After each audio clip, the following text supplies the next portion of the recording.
Olá, vamos entrar aqui num novo tópico da disciplina Sistemas Operacionais, que é o tópico que trata de gerência de dispositivos. Os dispositivos que podem ser conectados ao computador, eles podem variar muito de um para outro.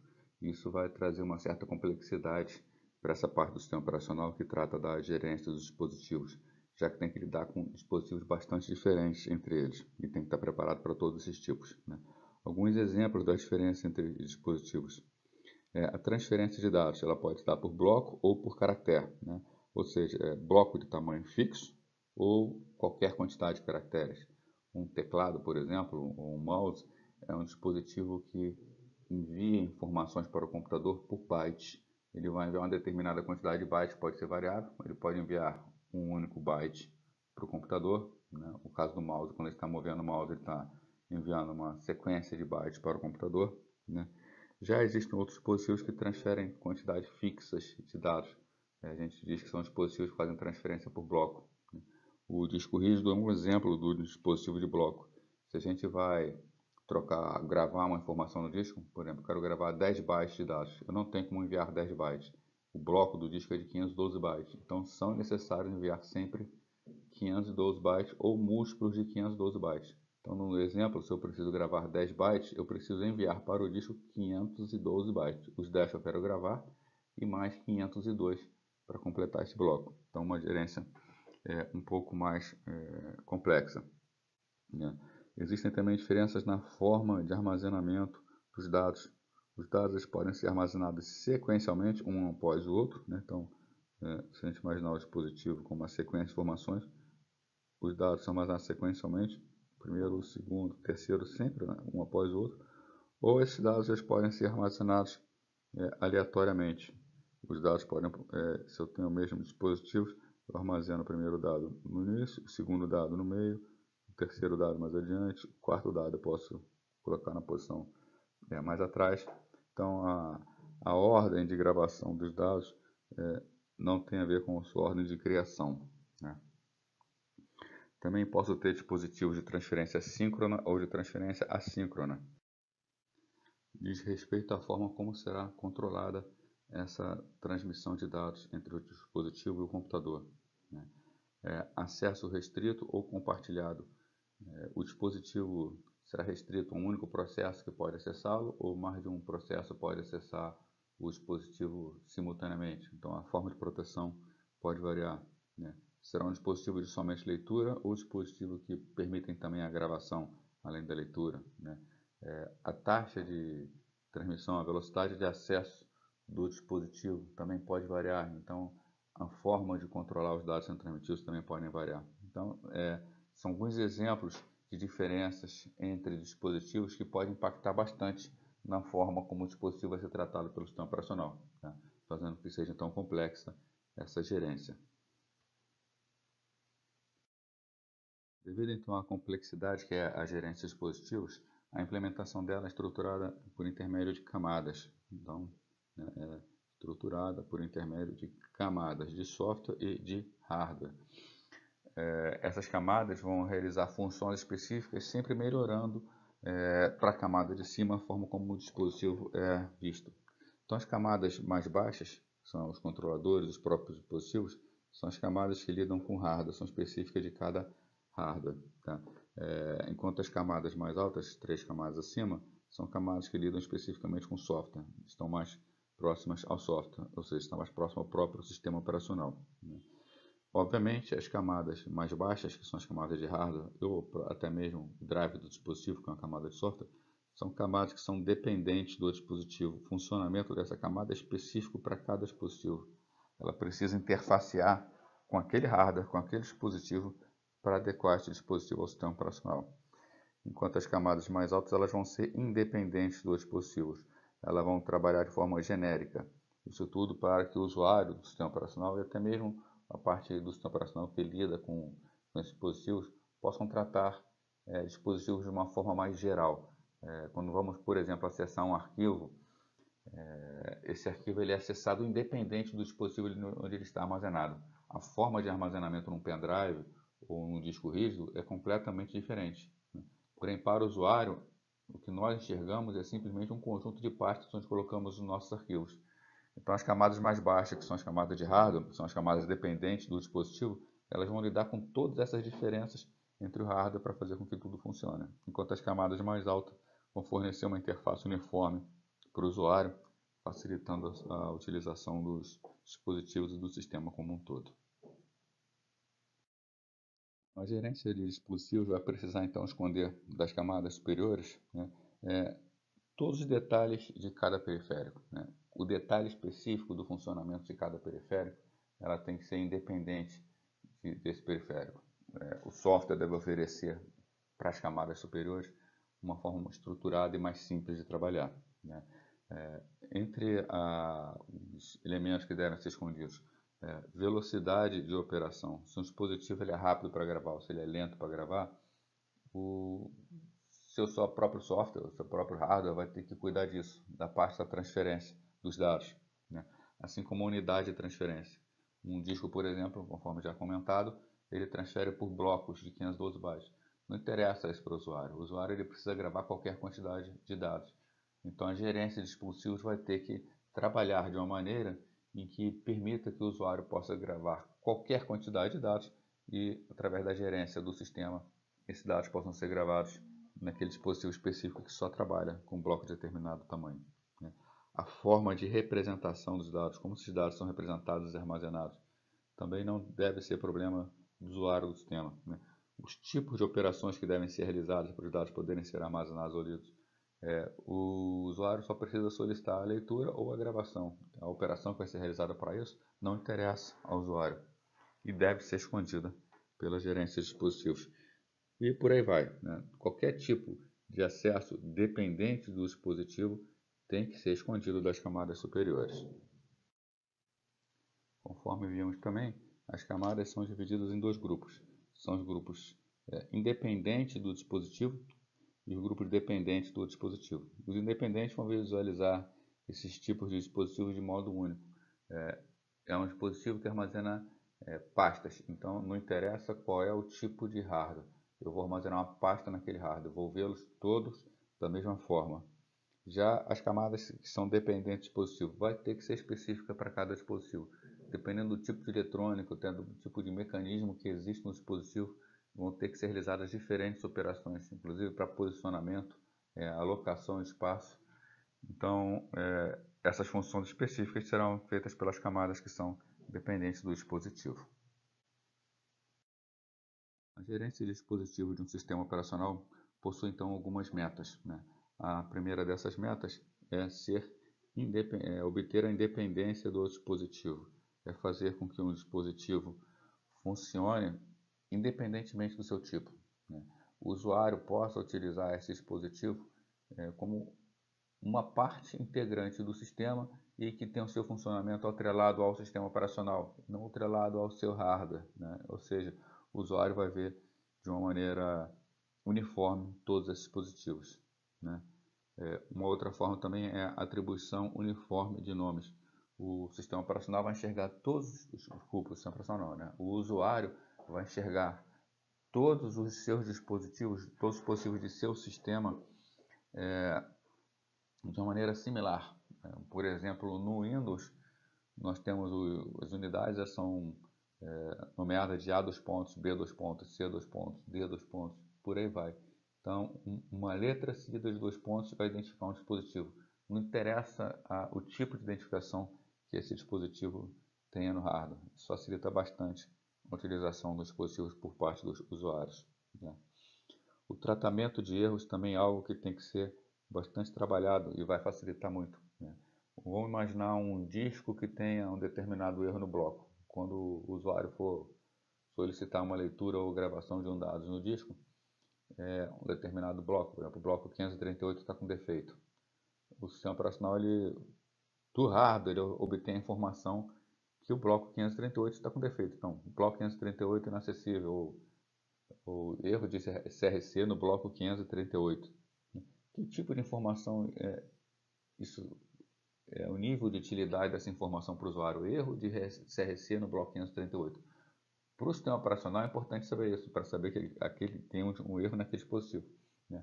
Mas para o usuário é a informação mais útil, que seria praticamente a mesma informação, mas traduzida numa camada mais alta para facilitar para o usuário, seria arquivo teste.txt corrompido. Né? Não interessa em qual bloco ele está armazenado, interessa para o usuário que existe um bloco com defeito e que esse arquivo foi corrompido. Vai caber ao usuário tentar de alguma forma recuperar de um backup, ou seja lá de onde for, essas informações desse arquivo foram corrompidas. E vai caber ao sistema operacional isolar esse bloco para que esse bloco não seja mais utilizado e não corrompa mais arquivos.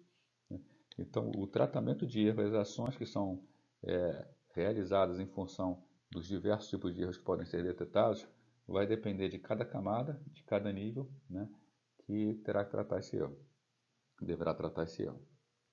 Um outro aspecto é a transferência de dados síncrona ou assíncrona. Não interessa para o usuário, para as camadas de mais alto nível, como está sendo essa transferência, se ela está sendo síncrona, vão ter bits de controle no meio da transferência, ou se vai ser uma transferência assíncrona, onde os dispositivos de comunicantes vão precisar trocar informações de sincronismo antes de enviar a transferência. Isso tudo é relevante para as camadas mais altas. A camada mais alta ela vai simplesmente enviar dados e esses dados precisam ser transferidos para os dispositivos. Então, é uma meta do software isolar esse tipo de informação. Né? Utilização de buffer, vai ou não utilizar buffer? Né? Dispositivos orientados a caractere não têm tanta necessidade de buffers, já que eles podem gravar, ler e receber, armazenar, né, ou fornecer qualquer quantidade de bytes. Mas dispositivos como discos, por exemplo, trabalham com múltiplos de 512, então é interessante a utilização de buffers. As informações, conforme elas vão sendo gravadas em disco, se o usuário pretende gravar uma quantidade menor de dados, o sistema vai armazenando tudo isso no buffer. E quando completa aquela quantidade de transferência, transfere tudo de uma vez só, transfere todo o bloco de uma única maneira. Né?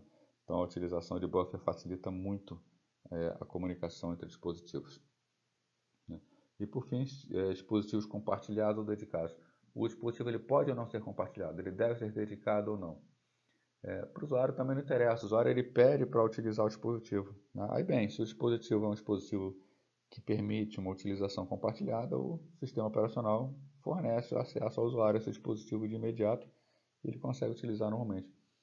Agora, se for um dispositivo que precisa ser dedicado, que só pode estar alocado a um processo por vez, né?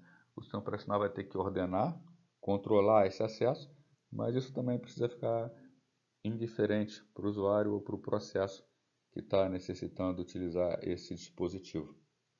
Né? Então ele simplesmente solicita a utilização e o sistema operacional fornece uma forma de uso desse dispositivo. Vamos ver aqui agora a parte então que trata do hardware de entrada e saída, do hardware que controla esses dispositivos. É preciso haver um ponto de comunicação entre o computador e um dispositivo de entrada e saída. Né? Normalmente isso se dá a partir de um ponto conhecido como porta. Tá? Então a porta é a forma, é o local por onde as informações vão ser trocadas entre os dispositivos e o computador. Né?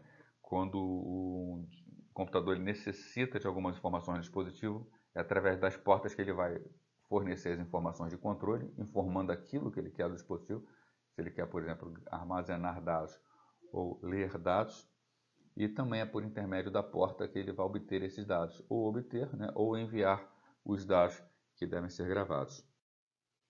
Portanto, a porta é o mecanismo utilizado pelo sistema operacional para comunicação com os dispositivos. Mas é preciso algum hardware para levar essa informação entre o CP e os dispositivos propriamente ditos. Né? Esse meio utilizado, né, para a comunicação é denominado barramento. Né? Então, o barramento ele não pertence a um dispositivo.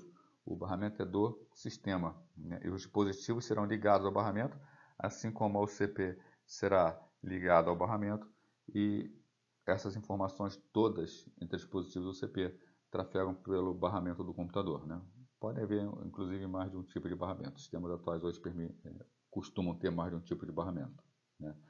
Bom, então, para cada barramento é definido um protocolo. Né? O protocolo ele vai definir as regras de comunicação por aquele barramento, né? Inclusive se será um barramento serial, se será um barramento paralelo. Né? E esse protocolo vai especificar quais são as mensagens que podem ser enviadas através dele. As mensagens podem trafegar pelo protocolo, permitindo a comunicação entre dispositivos, né? Especificamente, para o dispositivo, ainda existe a figura do controlador, né? O controlador, o que ele é? Ele é um conjunto de componentes eletrônicos que vai permitir a operação de uma porta, barramento ou dispositivo específico para a comunicação, né? Controladores estão muito na moda, né? São, por exemplo, controladores de vídeo, as interfaces de vídeo. Nós temos o nosso computador, que ele vai processar as informações, temos o monitor, ou até um notebook, que vai fornecer as informações visuais para que possamos trabalhar, ou jogar, ou que seja lá o que for, e alguém nesse meio do caminho tem que fazer a figura de processamento para que essa informação possa chegar nesse monitor. Essa figura é o controlador. No caso do vídeo, o adaptador de vídeo ou a placa de vídeo. E todos sabemos a diferença entre as placas. Existem placas, desde placas mais baratas que fazem trabalhos mais simples, que a ideia é simplesmente mostrar sem grande desempenho a informação para sistema de uso mais geral, navegar na internet e fazer edição de texto, até controladores bastante sofisticados que podem ser até mais caros que o restante do sistema. São placas de vídeo dedicadas a jogos, por exemplo, ou placas de vídeo podem ser inclusive utilizadas para processamento matemático em computadores de maior desempenho.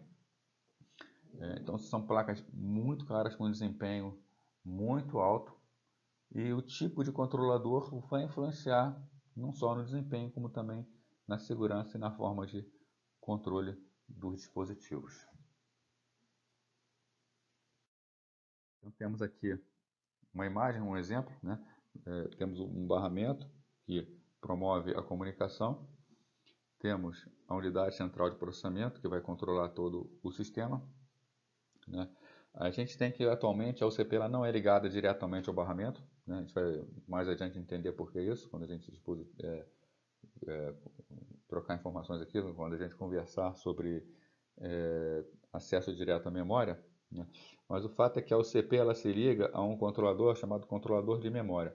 Esse controlador de memória é quem se liga ao barramento. Então, sempre que a UCP precisar de alguma informação de algum dispositivo, essa informação será buscada do barramento pelo controlador de memória. Isso até faz sentido, porque conforme vocês devem ter visto a arquitetura de von Neumann, a UCP só trabalha com dados que estão em memória. Então, para que ela vai acessar diretamente ao barramento, né?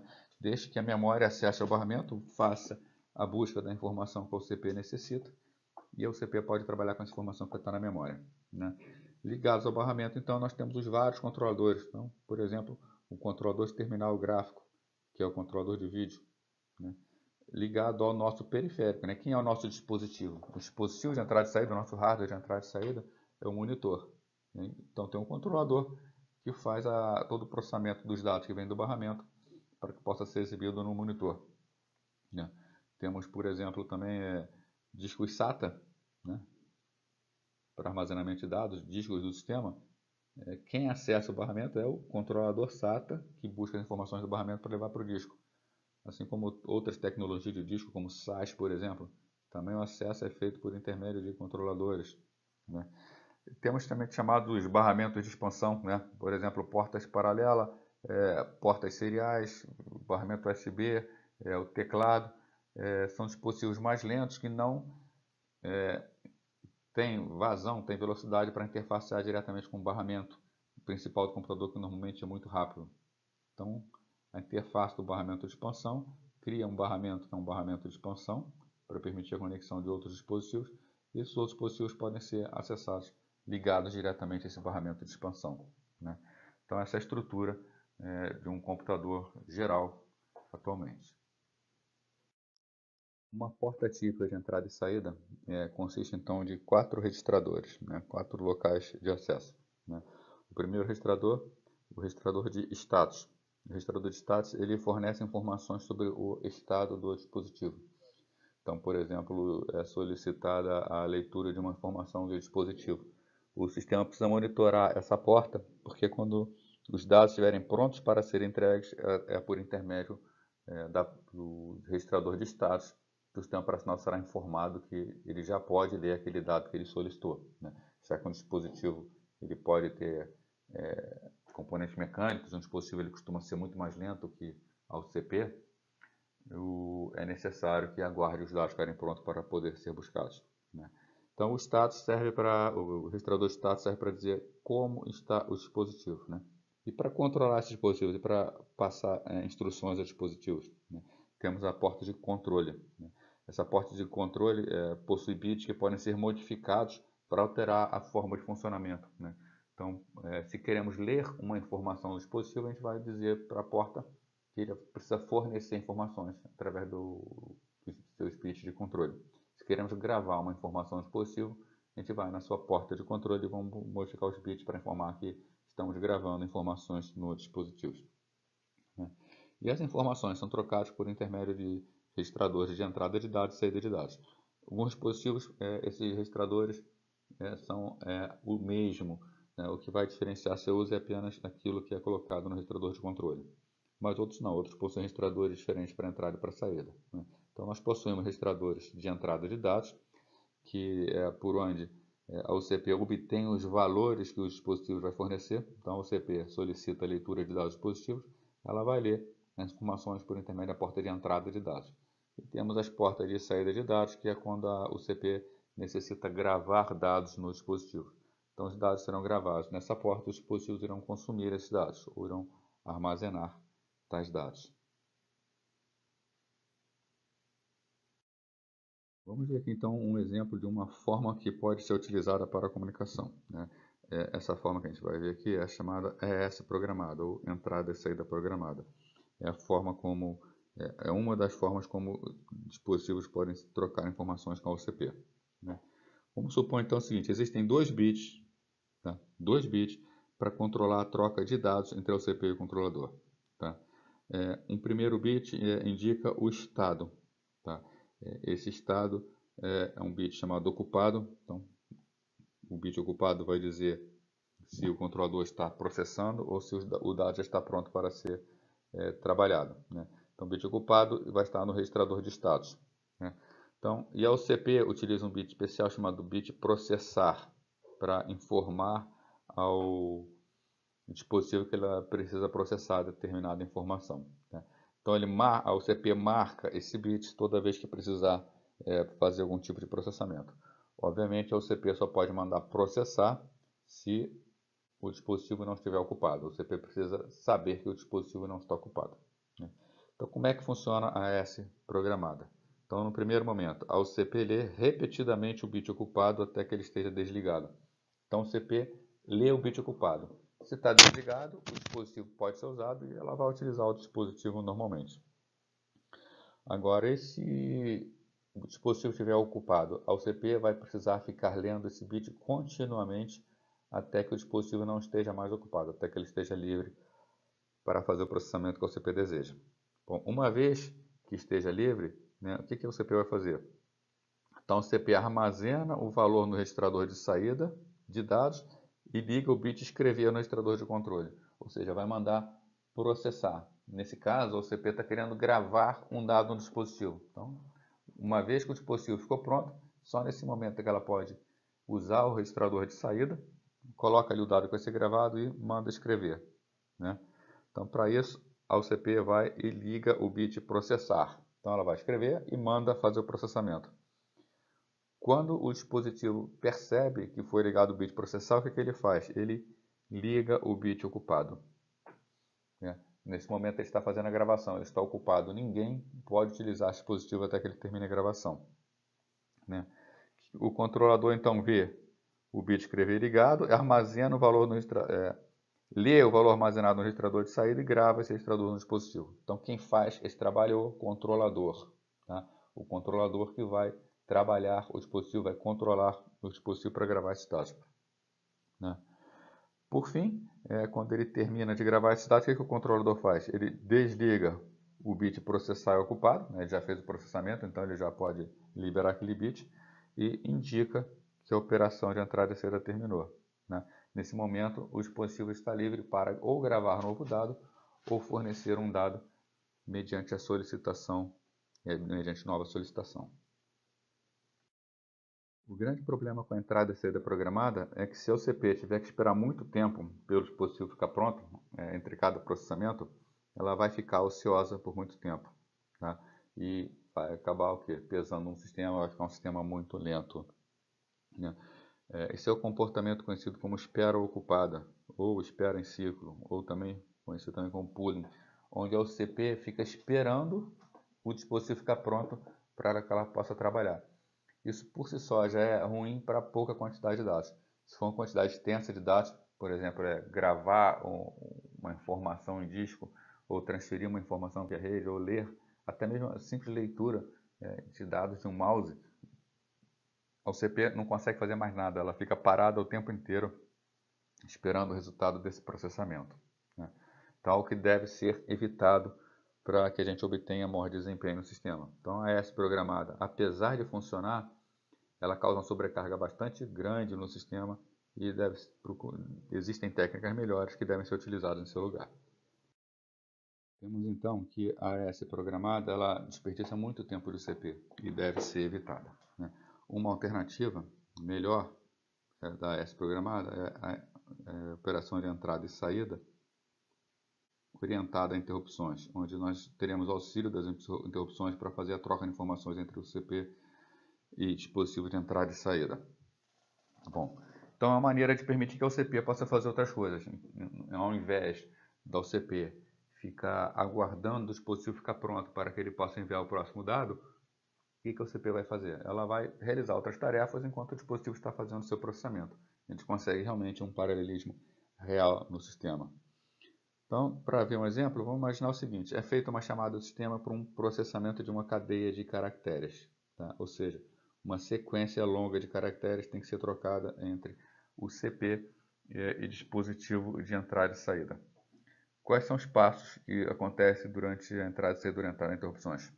Primeiro, esse buffer que contém a cadeia de caracteres, ele é copiado para o espaço do núcleo. Ele é passado para o sistema operacional. Esses dados que precisam ser trocados entre o CP e dispositivo de entrada e saída. Isso é uma operação rápida que não onera a unidade central de processamento, tá? Bom, então nós teremos um dispositivo que ele vai receber caractere a caractere. E o problema da entrada e saída programada é que ela ficaria acompanhando essa troca sem poder realizar outras tarefas. Bom, então na continuidade, o que acontece? O primeiro caractere da sequência ele é copiado para o dispositivo tão logo esteja disposto a aceitar um caractere. Ou seja, está no estado pronto, ele está pronto para aceitar informações, e o primeiro caractere é colocado em seu registrador e é dada a ordem para que esse dispositivo faça a gravação. Bom, enquanto o dispositivo está fazendo essa gravação, já que ele é muito mais lento que a OCP chama o escalonador, né? E o que o escalonador faz? Ele coloca algum outro processo em execução. Então, enquanto o dispositivo está fazendo a gravação de um determinado dado para um processo, esse processo é bloqueado e outro processo pode ser executado. Temos então um paralelismo real, né? Então, o processo que solicitou que essa cadeia seja processada é bloqueado até que a cadeia inteira seja processada. Então, vai para o estado bloqueado. Vocês lembram que nós temos o estado pronto, executando e bloqueado. O processo no estado bloqueado não pesará no sistema, ele não insistirá na execução. Então, esse processo que solicitou a transferência de uma cadeia de caracteres da memória, né, para o dispositivo de entrada e saída, ele será bloqueado enquanto essa transferência estiver acontecendo. Mas o dispositivo só grava 1 byte por vez. Então, o que vai acontecer? Quando o dispositivo ficar pronto, então, quando o dispositivo processou o caractere e está preparado para processar o próximo, o que o dispositivo faz? O dispositivo gera uma interrupção, né? Quando acontece essa interrupção, o que vai acontecer? Vai ter uma preempção, a interrupção vai parar o processo atual salvando o estado dele e a rotina de tratamento de interrupção do dispositivo é executada. Ou seja, na entrada e saída orientada a interrupções, o sistema operacional solicita a gravação de um caractere ao dispositivo, o caractere grava seu dispositivo, ao final ele gera uma interrupção, essa interrupção busca o próximo caractere. Então teremos um processo sendo executado, concorrentemente à gravação, e paralelo a isso, conforme a gravação vai acontecendo, sempre que o dispositivo fica pronto, ele gera uma interrupção, e aí sim a UCP é interrompida.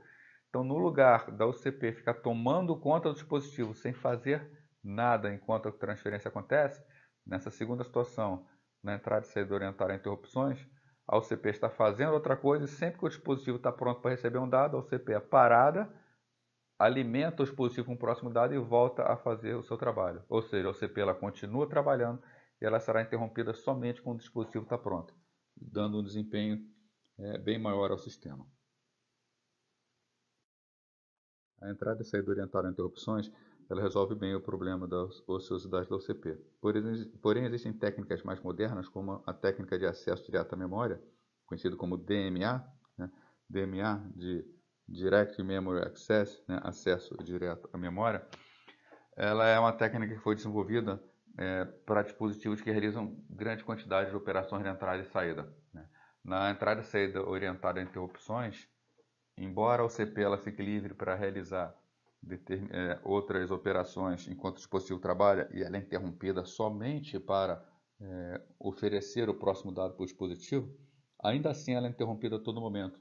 A gente pegar, por exemplo, uma transferência volumosa de dados entre um dispositivo e a memória. A OCP será interrompida muitas vezes para poder trabalhar essa informação. Realmente é um ganho em relação a essa programada, a entrada e saída programada, mas ainda assim ela é interrompida a todo momento. A técnica de DMA ela vem para livrar totalmente a OCP da transferência. A OCP simplesmente programa um dispositivo especial do hardware chamado controlador de DMA e o controlador de DMA cuida de toda a transferência de dados entre o OCP e a memória. A OCP sofrerá apenas uma interrupção, que será no final de todo o processamento, no final de toda a transferência, para informar que a transferência foi concluída. Para que isso funcione, então, o sistema computacional precisa ter um controlador especial chamado controlador de DMA, né? Hoje todos os sistemas possuem esse chip, essa parte especial que faz o controle de DMA, e a OCP informa ao controlador de DMA as seguintes informações. Primeiro, o endereço no dispositivo de entrada e saída, né? Se for um dispositivo de entrada e saída onde a gente armazena dados em posições específicas, a gente precisa dar um endereço no dispositivo. Um disco, por exemplo, ele tem uns blocos onde dados serão armazenados. Eu preciso fornecer o endereço do bloco, né? Um endereço de memória, esse endereço de memória é o endereço onde dados serão lidos ou gravados, né? A quantidade de bytes que devem ser transferidos entre o dispositivo e a memória e o sentido da transferência, se vai ser da memória para o dispositivo ou se será do dispositivo para a memória. O controlador de DMA então vai prosseguir com a operação, né?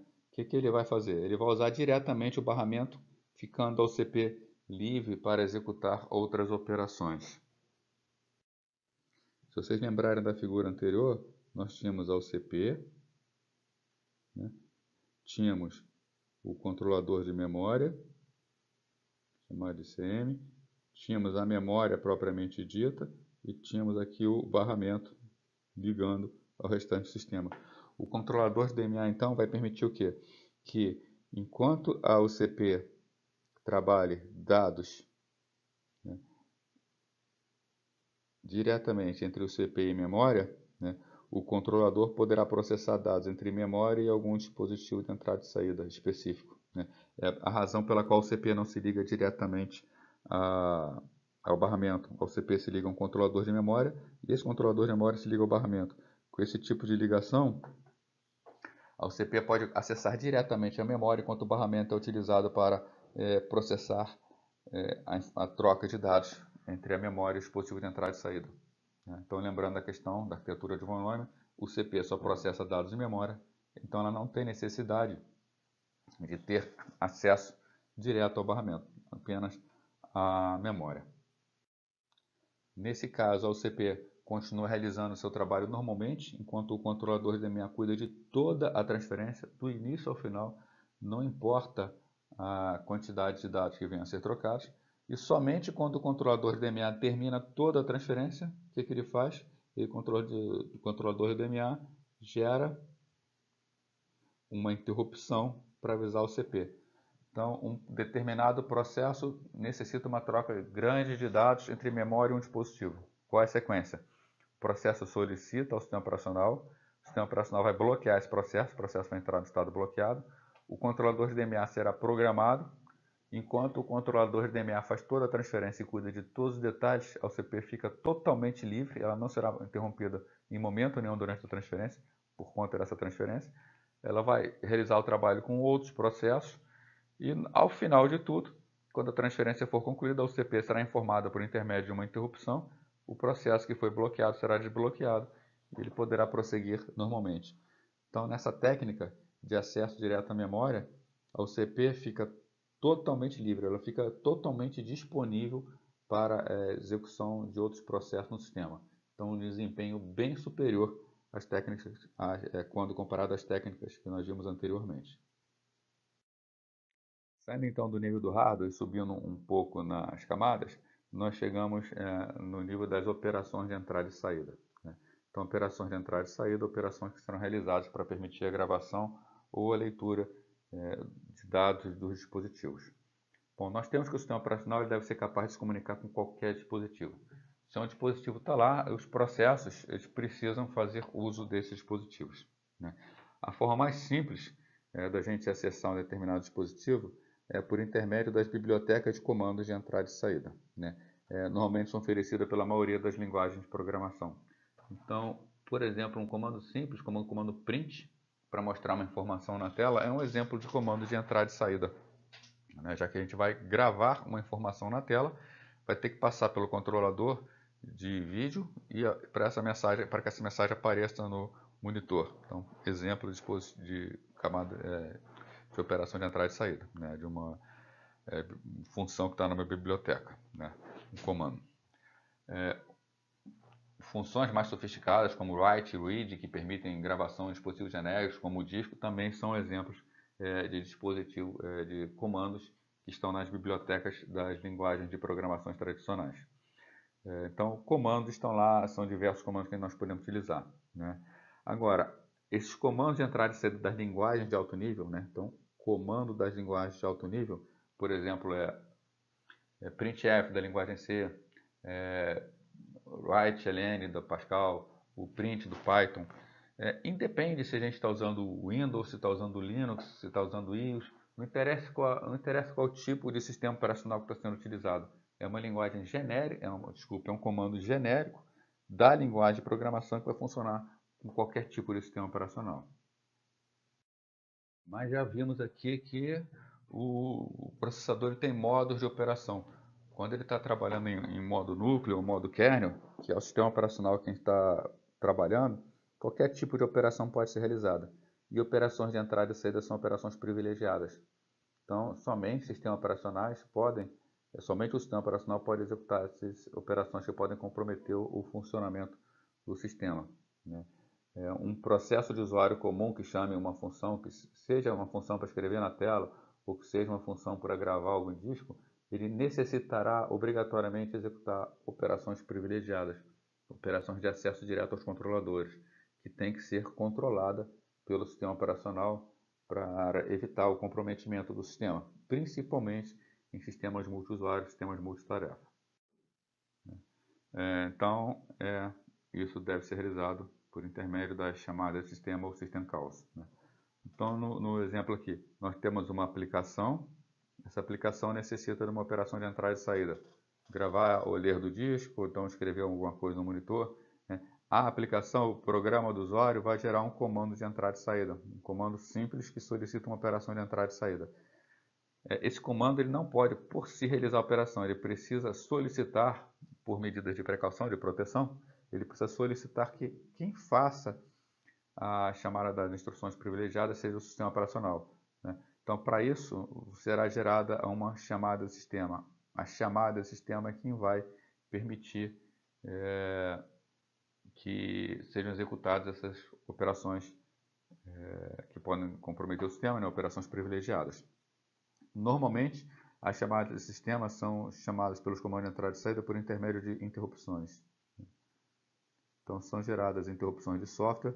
Essa interrupção de software chama o sistema operacional e solicita a execução de determinada tarefa.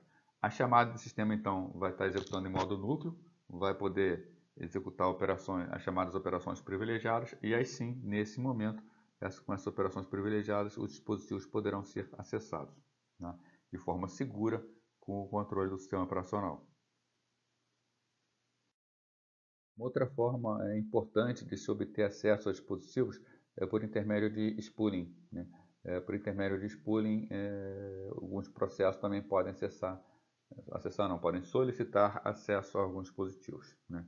O que é o spool? Para começar, o spool é uma sigla, né, que significa Simultaneous Peripheral Operation Online, ou seja, operação online de periféricos simultaneamente. É uma forma de permitir que determinados dispositivos que são de uso exclusivo possam ser compartilhados entre diversos periféricos.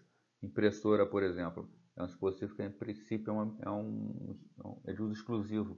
Uma vez que um processo ganha a impressora, para que possa fazer uso da impressora para imprimir suas informações, esse dispositivo não pode ser compartilhado com outros processos, porque senão os processos começam a mandar informações diferentes e vai acabar embolando todas as saídas da impressora. Então, um dispositivo ganha uma impressora, enquanto ele está usando a impressora, ninguém mais pode utilizar.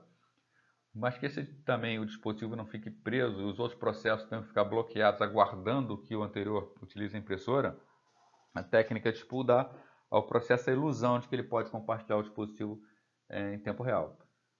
Na verdade, enquanto um estiver utilizando, ele vai estar fazendo uso da impressora, e enquanto os outros necessitarem utilizar, o sistema operacional vai armazenar seus dados temporariamente para depois enviar para a impressora, né? Para isso estão utilizados então processos especiais que são chamados de daemons, são os processos que realmente controlam o acesso ao dispositivo, e diretórios especiais chamados diretórios de spooling, né? Então os daemons leem constantemente o diretório de spooling, fornecendo um acesso verdadeiro ao dispositivo. Como se dá esse acesso, então? Na verdade, a gente vai ter um determinado dispositivo, vamos usar como exemplo a impressora, né? Essa impressora, ela é um dispositivo que precisa iniciar uma tarefa de um determinado processo do início ao fim, né? E temos processos concorrendo pelo uso da impressora, os 3 processos que querem imprimir. Eles não podem enviar simultaneamente. Então vai existir a figura do diretório de spooling, um local onde os dados são armazenados, né? Então um processo, quando deseja imprimir, ele não manda diretamente para a impressora. O que o processo faz? Cada processo envia a sua tarefa de impressão para um arquivo dentro desse diretório de spooling. E vai existir um processo especial que é o daemon do sistema. Qual é o papel do daemon? O daemon ele vai lendo as informações do diretório de spooling e vai jogando para a impressora. Isso tudo de forma ordenada. Então, o diretório de spooling armazena os dados temporários que são gerados pelos processos, enquanto o daemon é quem faz o controle e o envio de cada um desses dados para o dispositivo que será compartilhado. Então temos que o daemon é o único processo, só ele, que pode ganhar uso de determinado dispositivo. O daemon então é alocado ao dispositivo já no início, durante a inicialização do sistema operacional. E sempre que um processo deseja escrever nesse dispositivo, o que ele deve fazer? Ele deve gerar um arquivo, né? Esse arquivo ele será armazenado no diretório de spooling e ele vai solicitar ao daemon que faça a transferência para o dispositivo.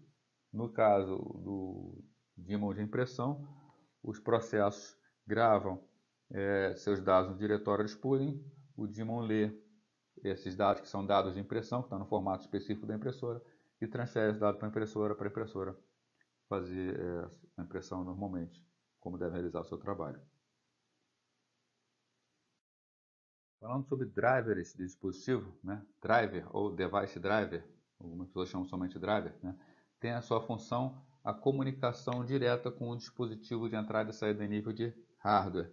Então o driver ele está focado no hardware, cada driver é de um hardware específico. O driver, alguns dispositivos quando compramos eles vêm com discos que contêm esses drivers, né? O que é o driver? O driver é uma camada de software responsável por fazer o mapeamento dos comandos entre o sistema operacional e o hardware. Então, cada dispositivo tem uma forma padrão de falar com o sistema operacional. Vamos pegar, por exemplo, um driver de vídeo ou um adaptador de vídeo. Quando compramos uma determinada placa de vídeo e colocamos essa placa de vídeo no sistema, o sistema tem uma forma padrão de falar com essa placa. Agora, o hardware das placas de vídeo variam muito de uma placa para outra, né? Daí até mesmo a diferença de preço entre as placas. Então, a forma de trabalho interna, a forma de mapeamento, a forma de funcionamento da placa é bastante específica da forma como o fabricante projetou essa placa de vídeo. Então, o driver da placa de vídeo vai ter a função especial de receber a informação do sistema operacional e trabalhar essa informação de modo eficiente para que possa ser extraído o melhor daquele dispositivo específico.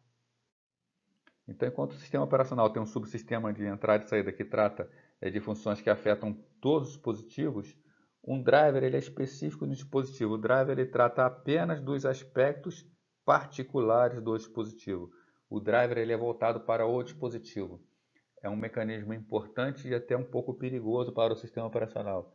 Ele é importante porque ele é o software que conhece aquele hardware em particular. Portanto, ele é um software que tem que ser desenvolvido e fornecido pelo fabricante do hardware, daquele específico do hardware. Porém, ele é um software que vai executar dentro do sistema operacional, vai executar em modo protegido, vai executar em modo kernel. Ele terá acesso a qualquer tipo de instrução, ele poderá realizar operações de entrada e saída. Então, hardware mal escrito pode comprometer o desempenho do sistema operacional. Porém, é necessária essa figura do hardware, podendo executar instruções privilegiadas dentro do sistema operacional. Desculpe, não do hardware, né? Do driver, podendo executar instruções privilegiadas dentro do sistema operacional. Como é específico, cada driver vai manipular somente um tipo de dispositivo, ou no máximo um grupo de dispositivos semelhantes, né? Por exemplo, ou um driver da placa de vídeo, ele vai manipular aquele controlador de vídeo. Ou um driver de disco, ele vai manipular um conjunto de discos particulares, né? Ou, por exemplo, um driver USB, ele vai manipular o acesso a dispositivos USB, vários dispositivos, mas todos do tipo USB, todos semelhantes. Basicamente, a função do driver é qual? Receber comando genérico, né? Por exemplo, gravar o arquivo tal, gravar a sequência de dados tal. E ter que pegar esse comando genérico e traduzir para comandos específicos, né, que poderão ser executados pelos controladores. Basicamente é o seguinte, vamos imaginar que a gente tem que gravar um arquivo em disco. O comando genérico é gravar o arquivo tal. O driver ele vai, ou melhor dizendo, gravar o bloco tal. O driver ele vai receber essa informação e vai transformar em algo do tipo acessar o setor tal do disco e gravar essa informação naquele setor. E com isso ele vai ter que estipular qual vai ser a cabeça de gravação utilizada e outros parâmetros. Então o driver é quem reconhece quantos registradores o controlador possui, como esses registradores são utilizados e quais são os comandos específicos de cada dispositivo. Ou seja, o driver é aquele software que conhece a fundo o hardware que será utilizado para executar a operação de entrada e saída. Então aqui um exemplo de tradução. Temos uma chamada de sistema para fazer a leitura de um bloco de disco. Então, ler o bloco N, né? Agora, esse bloco N está armazenado num determinado disco e a gente vai ver aqui mais adiante a estrutura de um disco. Um disco ele possui cilindros, ele possui cabeças, possui setores. Então, essa informação de bloco N ela tem que ser traduzida em informações mais específicas do hardware, né? Qual é o disco? Então, acessar o determinado disco. Dentro daquele disco, ele precisa acessar um determinado cilindro de informação, tem que utilizar uma das cabeças de leitura do disco, tem que acessar um setor específico daquela cabeça daquele cilindro, né? Então, o driver vai traduzir informações específicas que o controlador entende, para que o controlador possa acessar o dispositivo correto e possa encontrar aquela informação específica dentro do dispositivo. No caso aqui do exemplo, um HD, um disco rígido. Como o driver ele é bastante específico do hardware, ele está muito atrelado ao tipo de hardware que é utilizado, e ele também tem que fazer interfaceamento com cada sistema operacional, e ainda cada sistema operacional tem uma forma diferente de solicitar as operações de entrada e saída, né? Os drivers são desenvolvidos pelos fabricantes, então, né, os fabricantes são quem desenvolve os drivers para o mesmo dispositivo, e diferentes drivers, um para cada sistema operacional. Então, uma determinada placa de vídeo, ela tem seu driver específico para controlar aquele controlador gráfico, aquela placa de vídeo. Mas a forma de comunicação, por exemplo, para citar os dois principais sistemas operacionais do mercado, Linux e Windows. A forma de comunicação com Linux é diferente da forma de comunicação com Windows. Então, o fabricante tem que oferecer um driver para o Windows e um driver para o Linux. e é tão dependente do sistema operacional que não basta ser para uma família de sistemas operacionais, né? A própria família Windows, são necessários drivers para o Windows 10, é necessário o driver para o Windows 8, o driver para o Windows 7. Então, a própria versão do sistema operacional dentro da família precisa de drivers específicos, já que pode mudar e normalmente muda bastante a forma de comunicação conforme os sistemas operacionais evoluem. Portanto, sempre que adicionamos um novo dispositivo ao sistema, né, o driver do dispositivo ele precisa ser incorporado ao sistema. Alguns sistemas operacionais buscam drivers automaticamente na internet, quando colocamos o dispositivo. Ele é capaz de identificar esse dispositivo e conseguir fazer uma consulta ao banco de dados na internet para buscar o driver específico, enquanto outros não. Outros, o próprio fabricante, junto com o dispositivo, fornece um disco ou uma orientação de um local da internet para fazer o download do driver, e a gente precisa fazer a instalação desse driver manualmente. Para acessar o hardware do dispositivo, né, o que vai acontecer? Conforme já discutido, o driver do dispositivo deve fazer parte do núcleo do sistema operacional. Ou seja, o driver ele vai executar com privilégios dentro do sistema, o que pode ser um problema para a segurança. É necessário confiar no fornecedor e que esse fornecedor trabalhou o driver corretamente e que não vai causar prejuízos ao sistema, a qualquer nível de segurança, tanto a nível de acessar informações que ele não deveria, né, quanto a nível de executar uma operação ilegal e comprometer o funcionamento do sistema. Para alguns tipos de dispositivos, é possível construir drivers que são executados no espaço do usuário, tá? Mas é algo bastante raro, né? Na maioria dos sistemas operacionais, para não falar em praticamente todos, né, os drivers são executados realmente no núcleo do sistema, até por questões de desempenho.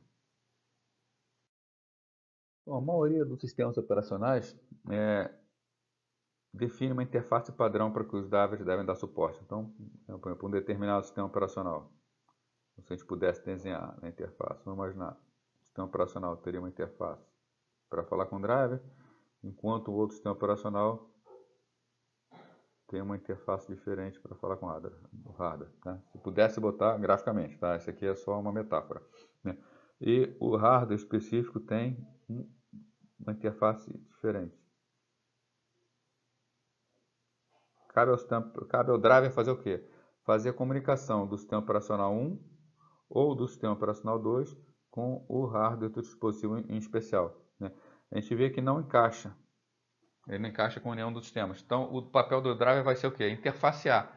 Ter uma interface no qual, de um lado, ele fale com o sistema operacional, né?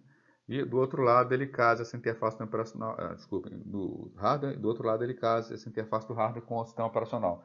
Então, o driver é quase que como um tradutor de comandos, que permite que aquele dispositivo possa se falar com os diferentes sistemas operacionais, né? Então, a maioria dos sistemas operacionais tem interface padrão e o driver deve dar suporte a esse padrão, né? Em alguns sistemas, né, o sistema operacional é um programa binário único que contém compilado de todos os drivers que ele precisará, né? Sistemas bastante específicos são sistemas realmente voltados para tarefas específicas. Um videogame, por exemplo, é um exemplo, né, já que o videogame possui hardware bastante restrito.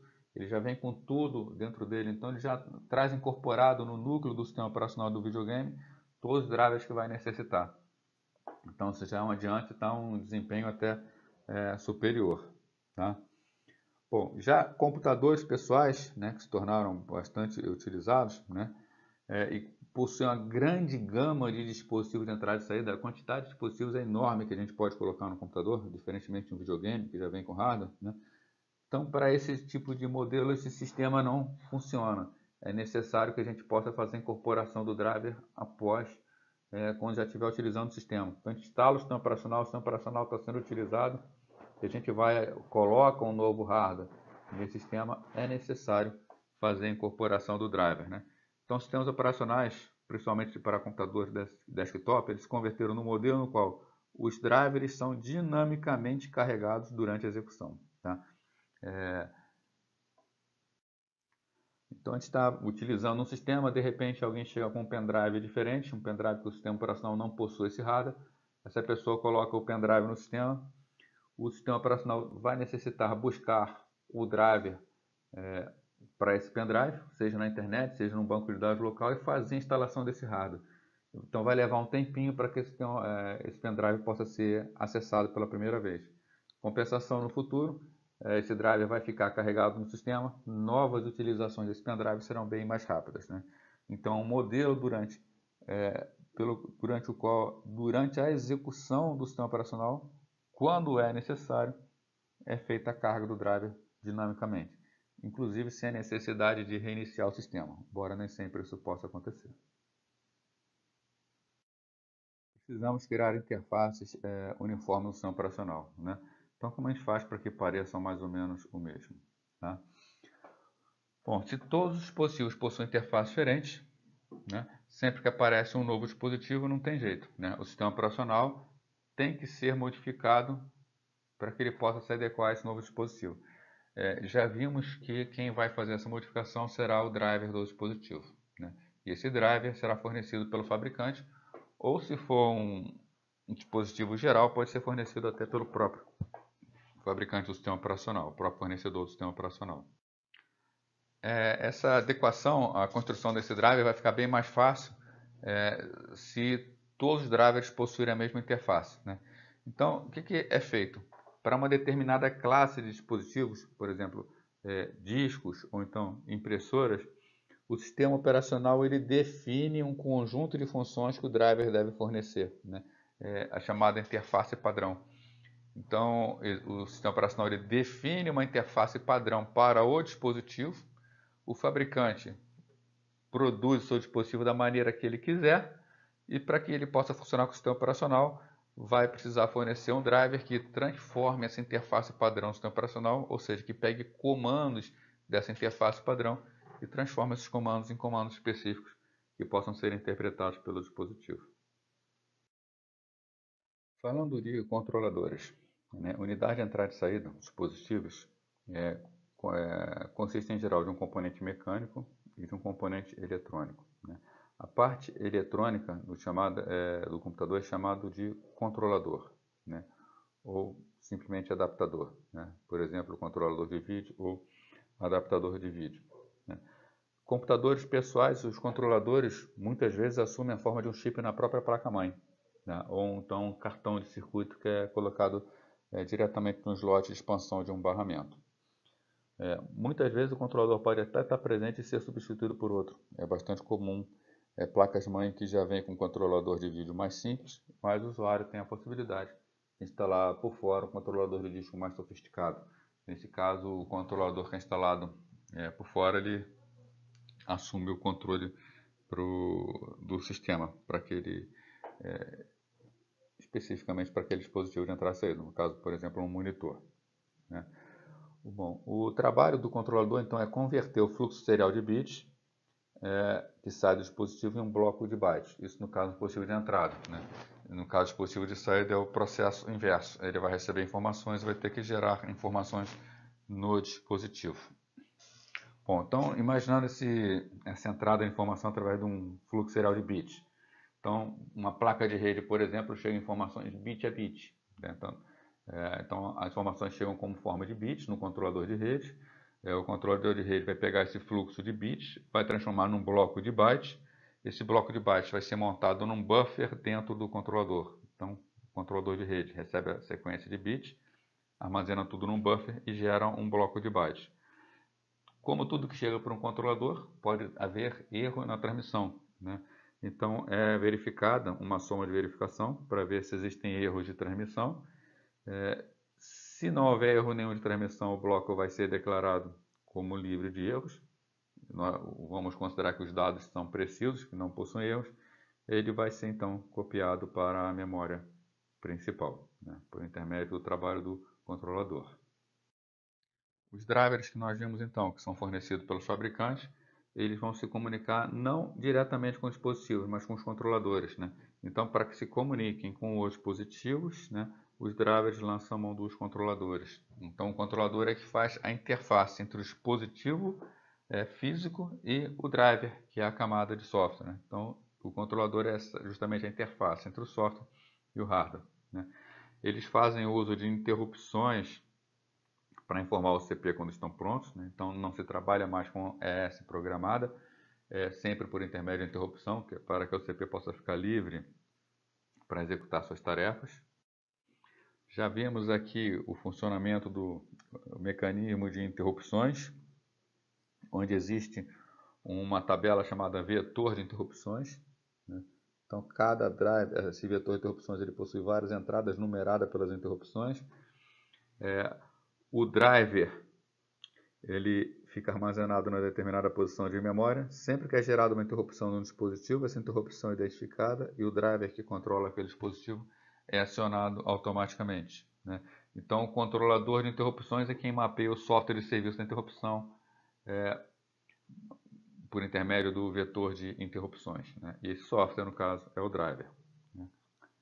A maioria dos dispositivos orientados a blocos implementa a técnica de DMA, técnica que nós vimos aqui, que libera completamente ao CP para realizar suas tarefas, enquanto o hardware, o controlador de DMA, faz a transferência entre a memória e o dispositivo, né? Então, na situação atual, hoje em dia, todos os equipamentos têm um controlador de DMA para que aumente bastante o desempenho do funcionamento, né? Alguns controladores implementam técnicas de cache visando melhorar o desempenho, né? O que é uma técnica de cache? Já que o hardware ele é mais lento para armazenar informação do que uma memória eletrônica, por exemplo, um disco rígido para gravar mecanicamente a informação no disco, ela demora mais do que um chip de memória demora para gravar. O controlador ele pode receber a informação, gravar a informação temporariamente num buffer, numa área intermediária conhecida como cache do controlador, e o controlador fala para o CP que a informação já está gravada no disco. Com isso, o processo é liberado para continuar a sua execução como se a gravação tivesse realmente efetivado, e depois disso o controlador faz essa gravação aos poucos, né? Aumentando também bastante o desempenho do sistema. Então, as técnicas de cache, né, visam o quê? Visam melhorar o desempenho do sistema, já que eles, vamos assim dizer, enganam o sistema dizendo que a tarefa já foi realizada, o sistema pode prosseguir, e aí o dispositivo vai executar essa tarefa em paralelo mais adiante. Então, os controladores possuem registradores que são utilizados para comunicação com o CP, né? A gente já viu aqui, né? São as portas, né?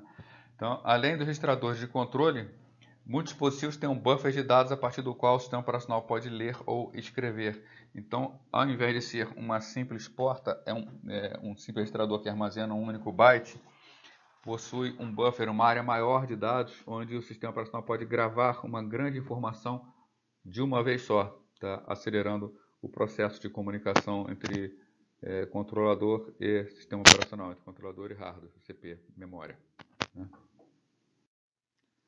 Mas como que se dá essa comunicação da UCP, né, com os buffers de dados de cada dispositivo? Bom, existem duas abordagens. Vamos ver uma primeira abordagem aqui. Uma abordagem mais simples, mais direta, né? Para cada registrador de controle é designado então um número de porta de entrada e saída, que é o que a gente vem estudando aqui, né? Então nós temos uma porta que é destinada a um determinado controlador, e sempre que o sistema operacional precisar se comunicar com esse controlador, ele vai se comunicar escrevendo ou lendo informações dessa porta. As portas elas são numeradas, então o sistema tem a porta 1, a porta 2, a porta 3. Através dessa identificação da porta, através do número da porta, que a gente sabe a localização de cada dispositivo, né? Essas localizações costumam ser padrão, né? Os dispositivos que o sistema podem ter, eles vão entrar em portas já conhecidas, né? O conjunto de todas essas portas, a gente diz que forma o espaço de entrada e saída, né? O espaço de endereços de entrada e saída. Então, por exemplo, a porta de impressora, uma porta de uma impressora paralela, ela é padrão, todos os computadores possuem o mesmo endereço, né? Nesse esquema, a gente tem espaço de endereçamento diferente para portas e memória. Então, nós temos endereços de porta, né, e endereço de memória. Se a gente fala, por exemplo, eu quero acessar o endereço 3F8. Né? Endereço 3F8 de quem? De porta ou de memória? Né? Então, ao solicitar essa informação, o sistema operacional precisa informar se eu quero acessar a porta 3F8 ou a célula de memória 3F8. Né?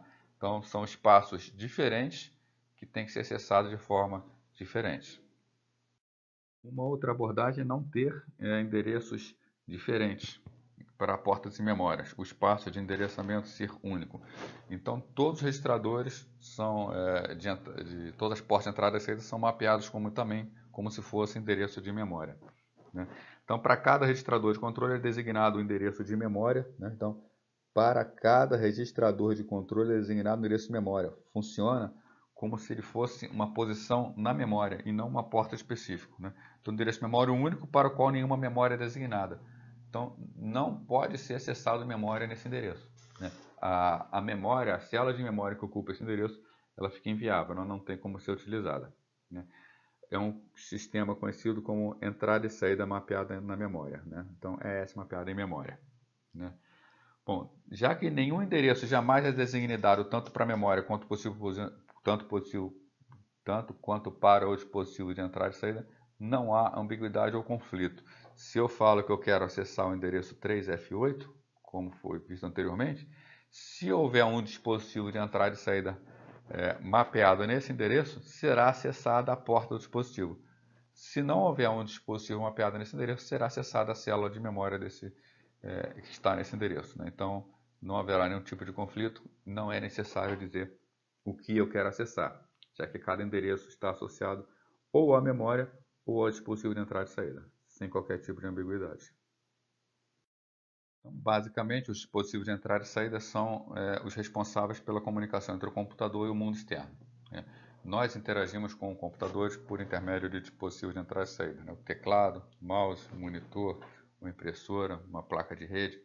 Todos esses são dispositivos que permitem que o computador se comunique com o exterior, né? Que a gente vai chamar de mundo externo. Né? Então, essa é a grande função do dispositivo de entrada e saída. Né? A transferência de dados pode ser feita ou por intermédio de blocos de informação, blocos de tamanho fixo, ou palavra a palavra, byte a byte. Né? Ambas por meio dos controladores que estão sob supervisão da UCP. Né? Então, nós temos uma hierarquia UCP, passando pela memória, obviamente. Né?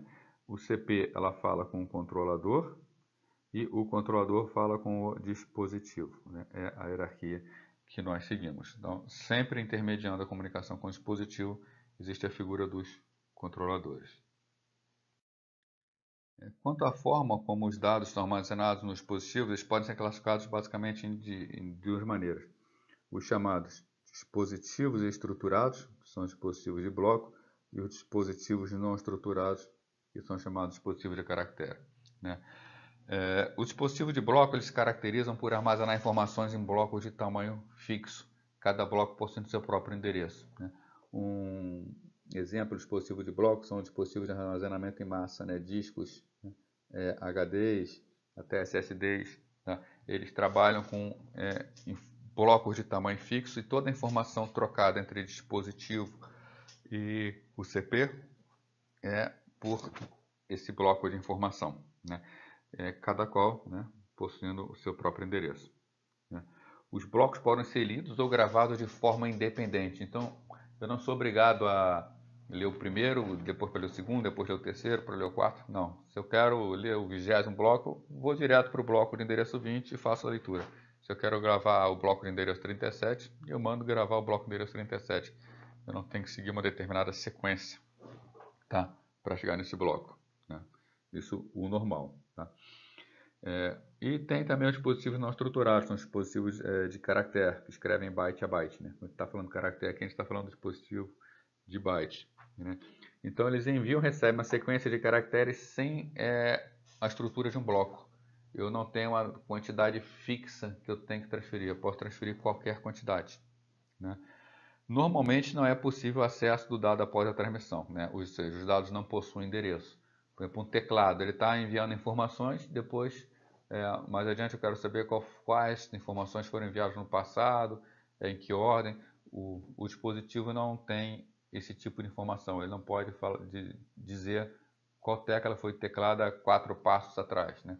O sistema operacional até pode ter essa informação, mas o dispositivo em si, ele não possui endereços, né? Não tem endereços de sequências que foram tecladas. Sendo que esses dispositivos podem ser classificados ainda como dispositivos de acesso direto, onde cada bloco pode ser acessado diretamente por intermédio do seu endereço, é só dar o endereço da informação que ele é obtida, ou termos dispositivo de acesso sequencial, onde o dispositivo deve percorrer sequencialmente todas as informações que estão armazenadas até chegar ao bloco procurado, né? Um exemplo no dispositivo de acesso direto é um HD. A gente pode acessar qualquer arquivo diretamente em sua posição.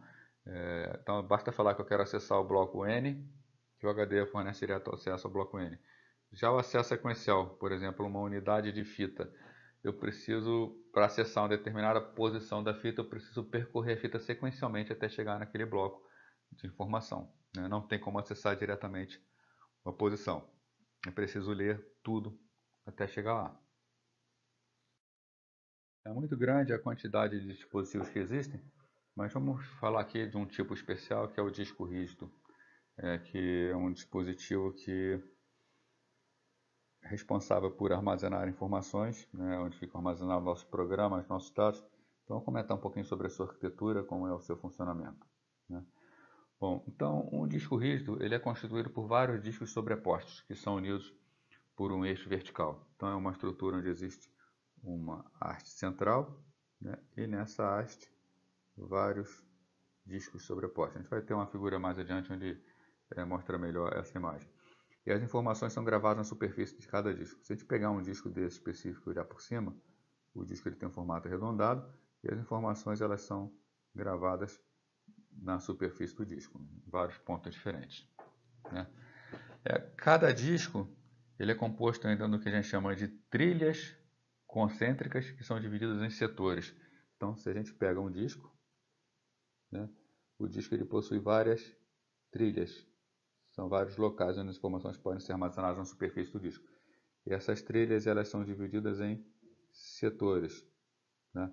Então, aqui um determinado setor de uma determinada trilha, né? Vou marcar a amarelinha aqui. Tá? Então, um setor de uma determinada trilha que vai armazenar os dados. Tá? Trilhas de diferentes discos ocupam a mesma posição vertical, forma que a gente chama de cilindro. Então, temos um disco e temos uma determinada trilha no disco. Existem vários discos superpostos. Se a gente imaginar uma estrutura tridimensional, o conjunto de todas as trilhas que estão umas sobre as outras nos diferentes discos vão formar o que a gente vai chamar de cilindro, né? E para acessar uma determinada trilha, existe uma cabeça de leitura e gravação. Então essa cabeça ela se movimenta para frente e para trás, né, permitindo acesso a uma determinada posição do disco, né? Então são os parâmetros que a gente precisa informar no momento de acesso. Então um sistema com vários discos, nós precisamos informar qual dos discos será acessado. Dentro desse disco a gente precisa informar qual trilha, né, a gente vai acessar, né? Dentro da trilha, qual setor vai ser acessado, né? Com essas três informações, né, tendo essas três informações, a cabeça poderá ser posicionada diretamente no setor que a gente precisa fazer a leitura, né? Bom, o conjunto de cabeça é preso a um braço que se movimenta entre os cilindros num sentido radial. Vamos ver aqui um exemplo de imagem para ficar mais fácil da gente entender. Então, um disco ele possui um eixo. Esse eixo faz os discos girarem. São vários discos superpostos. No exemplo aqui da figura, nós temos 3 discos sobrepostos uns aos outros, né? Se a gente pegar aqui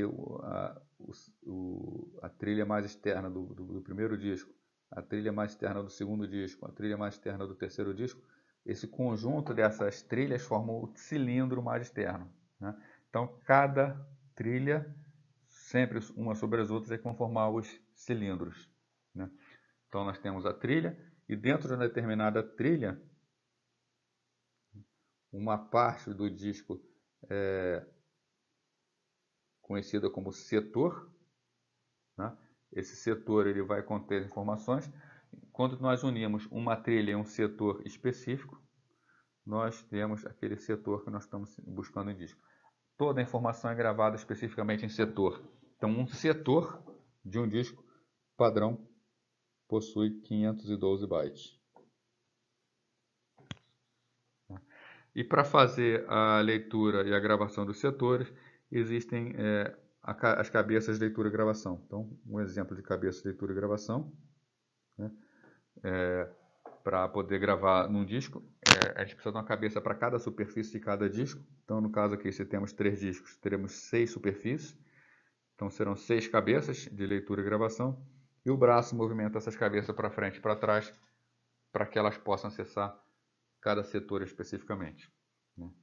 Então, um mecanismo que permite a utilização de discos, né, para acessar um setor específico para gravação.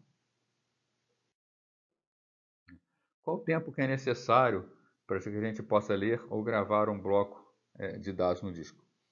Bom, o primeiro tempo que nós temos é o chamado tempo de busca, que é o tempo de seek. Então, o primeiro tempo de seek, é aquele tempo que leva para a cabeça se posicionar. Então, primeiro o dispositivo que tem que ser posicionado sobre o disco é a cabeça. A cabeça de leitura está posicionada numa determinada trilha, ela tem que ser movimentada para a trilha na qual a gente quer ler. Então, no caso, a cabeça, pela posição do desenho, ela precisa ser movida para a esquerda para que ela se posicione sobre a trilha adequada. Isso é o tempo que a gente chama de tempo de busca, para buscar pela trilha específica. Quando a cabeça se posiciona sobre a trilha, o disco está girando. Então é necessário esperar que o disco gire até a posição do setor que nós estamos querendo fazer a leitura. No caso, queremos fazer a leitura do setor marcado, né? É preciso esperar o quê? Então, que o disco faça uma movimentação de giro para que o setor se posicione sobre a cabeça, né? É o chamado tempo de latência. Então, nós temos o tempo de busca, que é o posicionamento da cabeça, e temos o tempo de latência, que é o tempo do disco girar até que o setor se posicione sobre a cabeça e possa ser lido. Uma vez que o setor esteja sobre a cabeça, será preciso esperar mais um pouco do giro, aí sim acontecerá a transferência dos dados. Então, o tempo necessário para que a gente possa ler uma informação do disco é a soma desses três tempos. É o tempo de busca para o posicionamento da cabeça, o tempo de latência, que é o disco girar para a posição do setor, e é o tempo de transferência, que é o tempo que o setor leva passando sobre a cabeça para poder ser lido. Quanto mais rápido for o giro de um disco, né, menor será o seu tempo de latência, né? Então nós temos aí disco de 5.400 RPM, disco de 7.000 alguma coisa RPM, disco de 10.000 RPM. Quanto maior for o RPM, né, rotações por minuto, então um disco de 10.000 rotações, 10.000 RPM, ele está girando 10.000 vezes a cada minuto.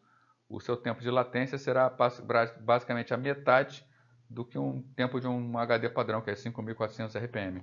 Né? Então, discos de servidores, para que tenha uma latência menor e seja mais rápido, eles têm um giro bem maior, né? Então, o impacto do giro no tempo de leitura da informação é essa. Quanto mais rápido gira o disco, mais rápido ele passa a informação.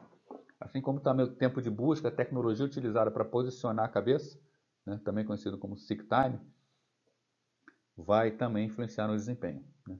Então, a forma como o disco ele é construído, como a sua tecnologia de posicionamento vai impactar bastante no seu desempenho.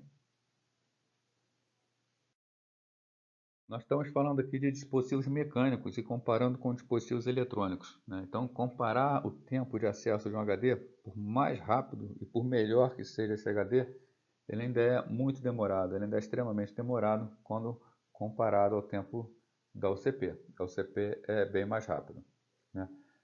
Para a maioria dos discos magnéticos, o que mais impacta é o chamado tempo de busca. É o tempo de posicionar a cabeça na trilha correta, né? Uma vez posicionada a cabeça, o restante até faz mais rápido, mas o tempo de busca é o fator de maior impacto no acesso aos dados, tá? Então, e como a gente pode melhorar esse tempo de busca, né? Que é o tempo de movimentação da cabeça para uma determinada posição, né? Existe um algoritmo conhecido como FCFS, né? First Come, First Served, né? Ou seja, o primeiro a chegar é o primeiro a ser servido, né? A gente não está tendo nenhuma otimização do sistema. Então, se eu tenho um determinado disco. Eu quero ler um setor que está na periferia do disco. Depois eu quero ler um setor que está lá no meio. Depois outro que está na periferia. Depois outro que está no meio. O que vai estar acontecendo? Eu vou posicionar a cabeça na periferia, depois vou ter que ir para o meio, vou ter que voltar à periferia, vou ter que ir para o meio. Vou estar variando bastante. O disco vai estar movimentando bastante a cabeça de leitura e gravação para ler essas informações. Se alguma coisa puder ser feita para melhorar esse tempo de acesso, a gente consegue acelerar bastante e aumentar bastante o desempenho para o funcionamento desse dispositivo. Uma forma de melhorar esse desempenho é o driver manter uma tabela de todas as solicitações que estão enfileiradas, que estão aguardando para ser atendida. E um algoritmo proposto é o algoritmo conhecido como SSF, Shortest Seek First, né? Ou seja, busca primeiro aquilo que está mais perto. Então, num exemplo, se eu tenho um determinado disco e eu solicitei a leitura de um determinado setor na periferia, outro interno, outro na periferia, outro interno, o que vai acontecer? A cabeça posiciona primeiro na periferia. O próximo da sequência seria o interno, mas como existe outro na periferia para ser acessado também, ele muda a ordem de busca, ele espera o disco girar, atende primeiro a todos que estão na periferia, depois vai lá para dentro e acessa os dois internos. Com isso a gente consegue diminuir bastante o tempo de busca, né? Fica extremamente rápido o acesso, mas ele tem um problema, né? Se o sistema estiver com uso bastante intenso, né, a gente tem o problema da tendência do braço permanecer sempre no meio do disco a maior parte do tempo. Dificilmente ele vai para regiões mais externas, como a região periférica ou a região interna do disco. Isso pode comprometer o sistema de alguma forma, né? Um algoritmo melhor, né, que é utilizado em sistemas mais sofisticados, é conhecido como algoritmo do elevador, né? O algoritmo do elevador ele funciona muito parecido como o funcionamento de um elevador de um prédio. O elevador ele vai descendo, pegando todas as pessoas que querem descer. Então ele desce andar por andar, né, até chegar no térreo. Quando chega no térreo, ele sobe até o andar mais alto, levando todos que querem para cima. Isso visa, então, ao invés da cabeça ficar se movimentando o tempo inteiro, vários aspectos disso que ela faz. Ela vai atendendo todo mundo, todas as solicitações, melhor dizendo, até que chegue ao centro do disco. Depois volta atendendo a todas. Então ele faz um movimento mais linear, né? Com isso, ela otimiza, porque ela já adianta leituras que estão pelo meio do caminho, né? Fazendo com que o desempenho do sistema como um todo seja superior. Então só reordena algumas chamadas, dá um desempenho superior e não fica com aquela tendência central, nem prejudicando processos que estão solicitando dados nas periferias ou na parte interna do disco. Uma característica importante nos controladores atuais é um tipo de otimização para sistemas que possuem mais de um disco. Se eu faço solicitações em discos diferentes, eu não preciso atender primeiro a solicitação de um disco para depois começar a trabalhar a solicitação de outro disco. Então, hoje em dia, com o avanço da tecnologia, os controladores são mais espertos, vamos assim dizer, e se são feitas solicitações em discos diferentes, como os discos são independentes, o controlador pode solicitar essas disponibilização em paralelo. Então, os 2, 3, 4 discos que existem no sistema podem acessar paralelamente as suas informações. Não é necessário aguardar que o primeiro termine para solicitar o segundo, né? É claro que não vai haver a possibilidade do controlador transferir as informações simultaneamente, né, ao CP, já que só existe um barramento. Mas uma vez que as informações fiquem prontas, ele pode descarregar em rajada isso para o CP. Uma vez que o maior tempo para a busca do dado é o tempo de acesso do dispositivo, é o tempo físico do dispositivo, uma vez disponível essa informação, ela é descarregada eletronicamente bem mais rápido, né? Então, um mecanismo conhecido como buscas sobrepostas, já que essas buscas elas são realizadas de maneira sobrepostas em diferentes discos, né? Muitos controladores também podem ler ou escrever em uma unidade enquanto realizam a busca em uma ou mais unidades. Então, pode misturar as informações de leitura e gravação, né? Com isso, a gente consegue reduzir muito o tempo de acesso médio, tá? Se nós temos mais de um disco, as informações estão espalhadas pelos discos e os controladores conseguem fazer acesso simultâneo, a gente consegue um desempenho superior. do sistema. Um aspecto interessante do disco é chamado a sua geometria.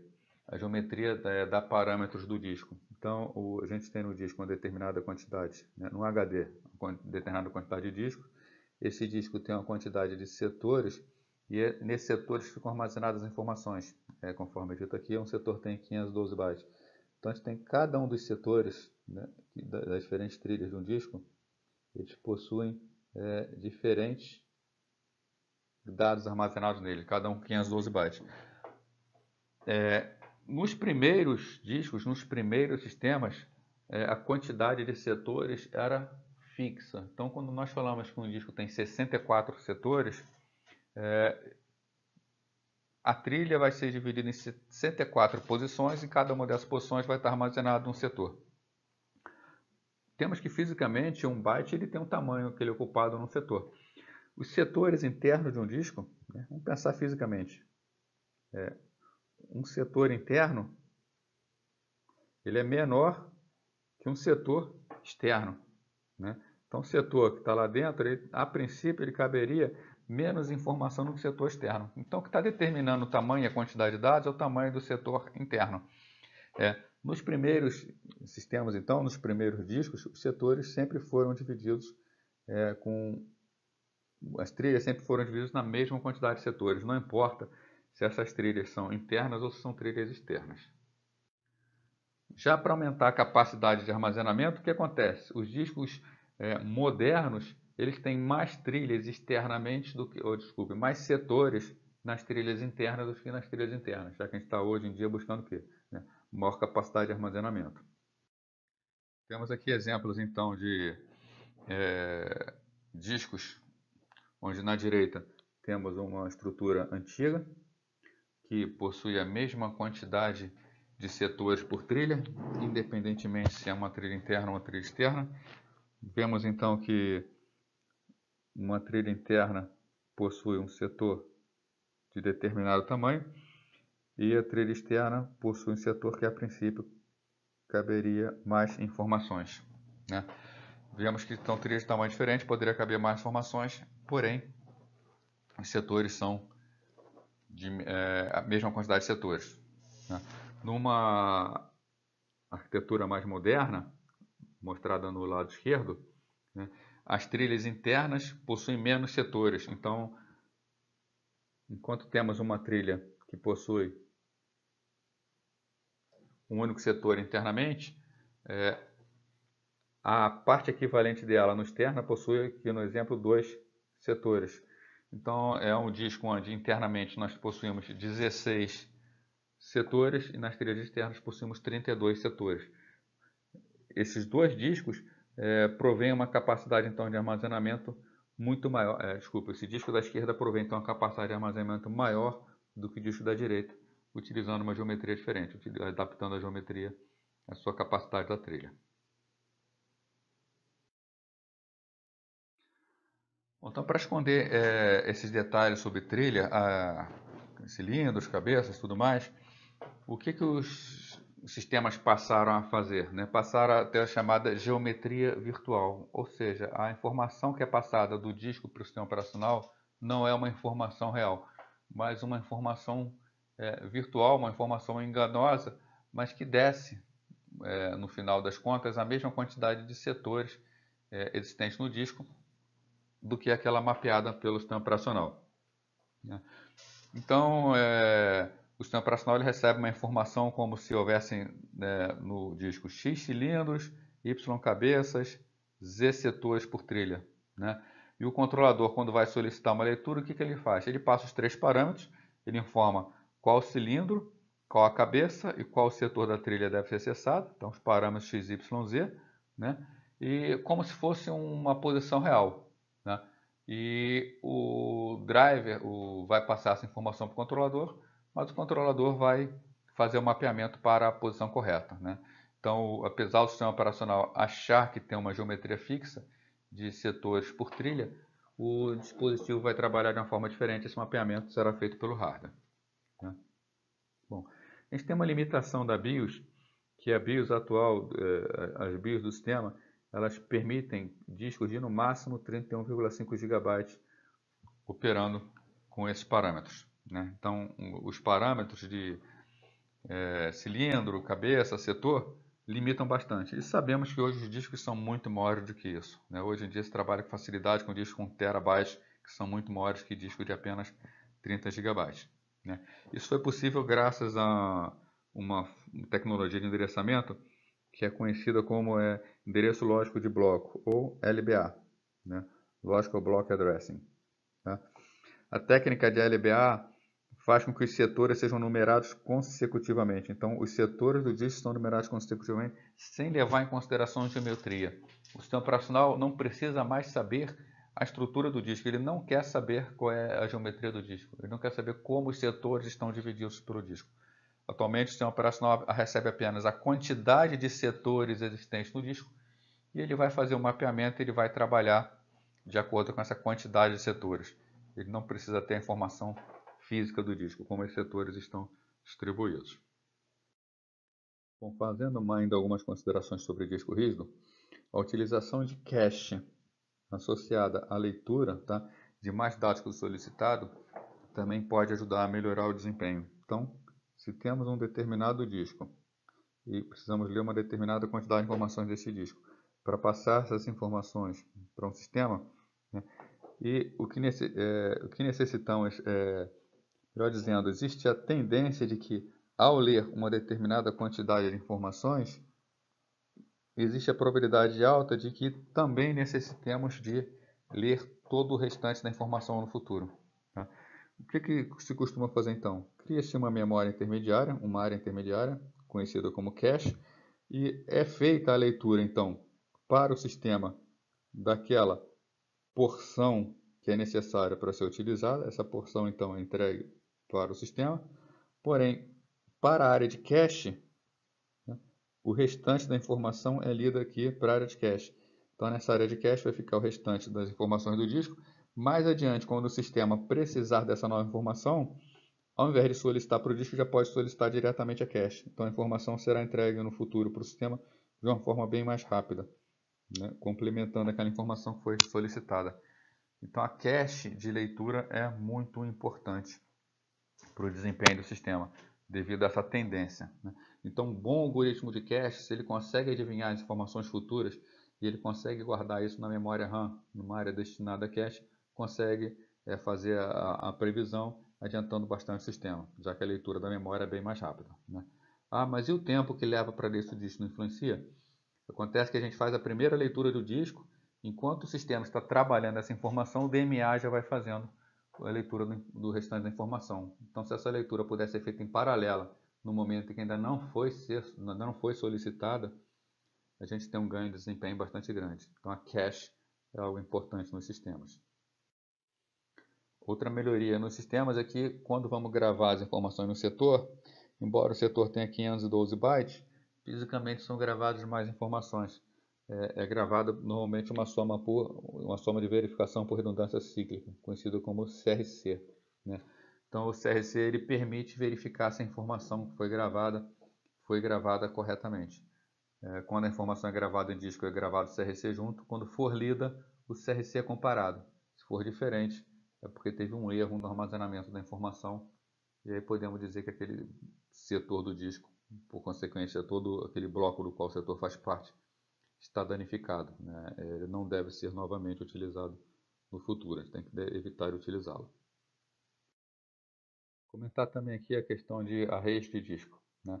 Uma forma comum de aumentar o desempenho e também aumentar a segurança, então aumentar o desempenho e a segurança no armazenamento dos dados é por intermédio da utilização de arrays, né?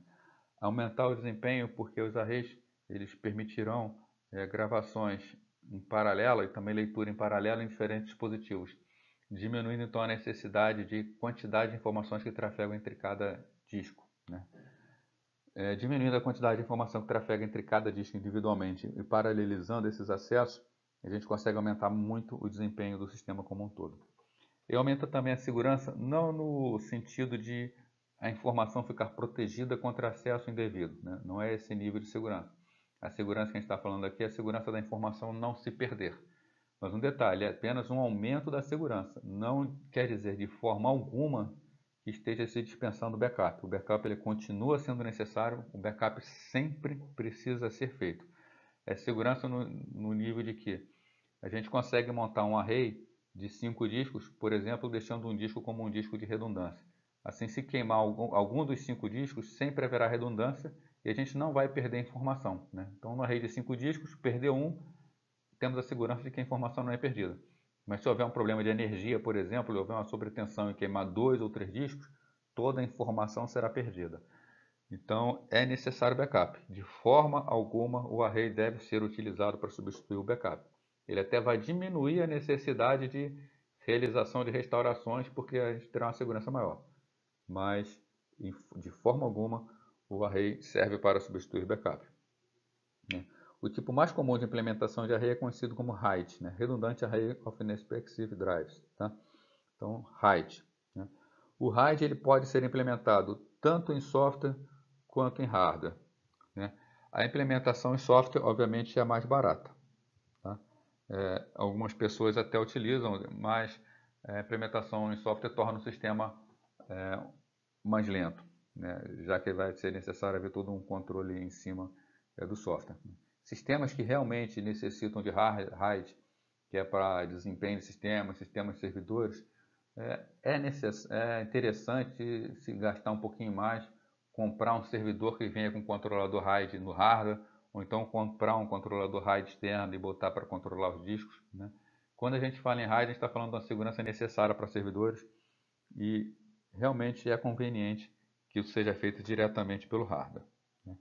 E outro detalhe, quando é implementado diretamente em hardware, né? Então quando o RAID é implementado em hardware, não só funciona mais rápido o sistema, né? Como também praticamente todo tipo de hardware RAID permite o chamado hot swap. Né? Se a gente tem um RAID por software e tem uma queima de um disco, nós temos que desligar o sistema, realizar a troca do disco, fazer reconstrução manual do sistema e, inclusive, se cometermos algum erro, a gente pode comprometer os dados que estão no sistema. Quando isso tudo é controlado pelo hardware, quando existe a queima de um disco, basta simplesmente que identifiquemos qual disco está com defeito e, sem que seja necessário desligar o sistema, a gente faz a retirada e a colocação de um novo disco. Quando a gente coloca um novo disco, cabe ao hardware tomar cuidar de toda a tarefa administrativa. Então, o hardware vai formatar o disco e vai reconstruir esse disco com todas as informações necessárias.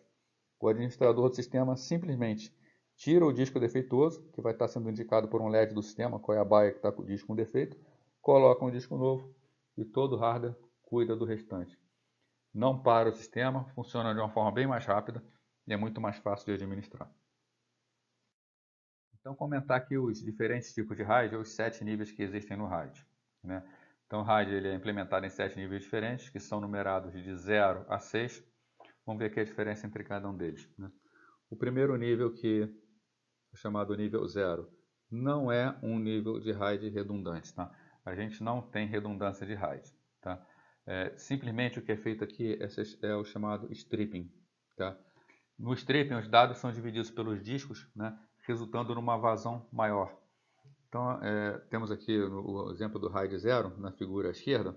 Né? Então, a informação está sendo dividida aqui em 2 discos. Né? Então, nós temos informação A1, A2, A3, A4, A5, A6, A7, A8. Né? Então, de 1 a 8 são as informações que devem ser gravadas, a informação que deve ser gravada no disco. O que acontece com a informação? Sem informações em sequência. A primeira parte da informação é gravada no disco, a segunda no outro disco, a terceira de volta no primeiro, depois a quarta. Então, as informações são gravadas em 2 discos. Então, ao invés de gravar 8 blocos de informação num único disco, esses 8 blocos de informações são espalhadas por 2 discos diferentes. Por que isso é feito? Se fossem para gravar 8 blocos num único disco, o tempo de gravação dos 8 blocos seria de um determinado valor. Como nós estamos espalhando por 2 discos, nós estamos gravando 4 blocos em cada disco. O sistema é feito para fazer essas gravações em paralelo. Então, significa que a informação será gravada na metade do tempo. Então, se nós temos o stripping em 2 discos, a gente leva metade do tempo para gravar a informação. Da mesma forma, para ler a informação, quando essa informação for lida, ela será lida paralelamente dos dois discos. Então, em vez de ler de 8 blocos diferentes num único disco, vão ser lidos 4 blocos de cada disco, também a leitura será na metade do tempo. Então, qual é o objetivo do stripping? Melhorar o desempenho. Basicamente, cai pela metade do tempo de leitura e de gravação, né? Então, o desempenho é muito bom, o desempenho é excelente, né? Qual é o problema? É o problema da falha. Se houver a falha em qualquer dos discos, como a informação está espalhada pelos dois, né, vai perder o dado de todas as informações, né? Então, problema no disco perde todos os dados do sistema. Até mesmo aqueles dados que estão gravados no disco bom, representa apenas a metade dos dados. Tá? Então, um sistema perigoso, né, que aumenta o desempenho, mas traz um determinado risco para o sistema. Já o RAID 1, né, que é o nível 1 de RAID, tá, ele trabalha com um esquema diferente. É um esquema conhecido como mirroring, ou espelhamento, né? O espelhamento significa o seguinte: temos dois discos, né, e a informação que é gravada num disco ela é copiada no outro disco.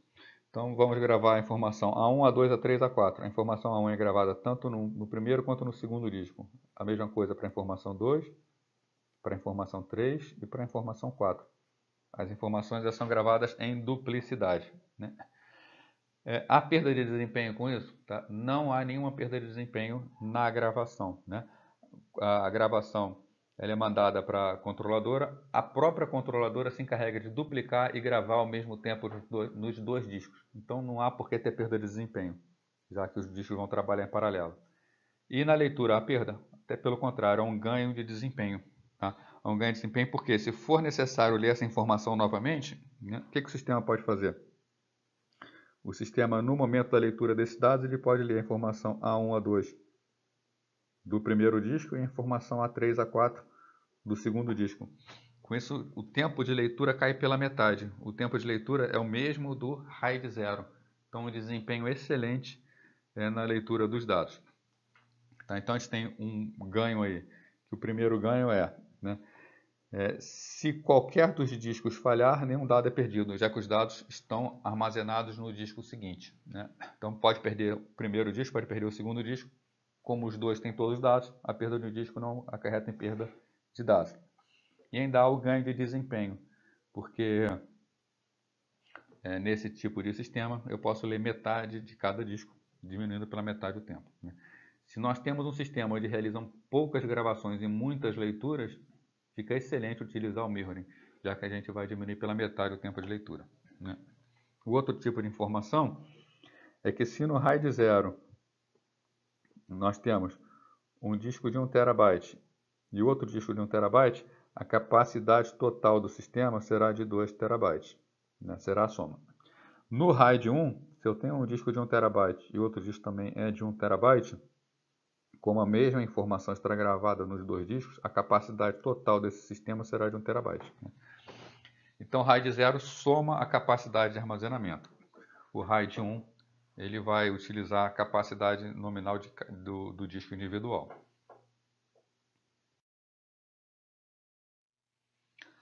O RAID 2, o nível 2 do RAID, tá? Ele usa o chamado código de Hamming. O código de Hamming é um código voltado para a detecção e correção de erros.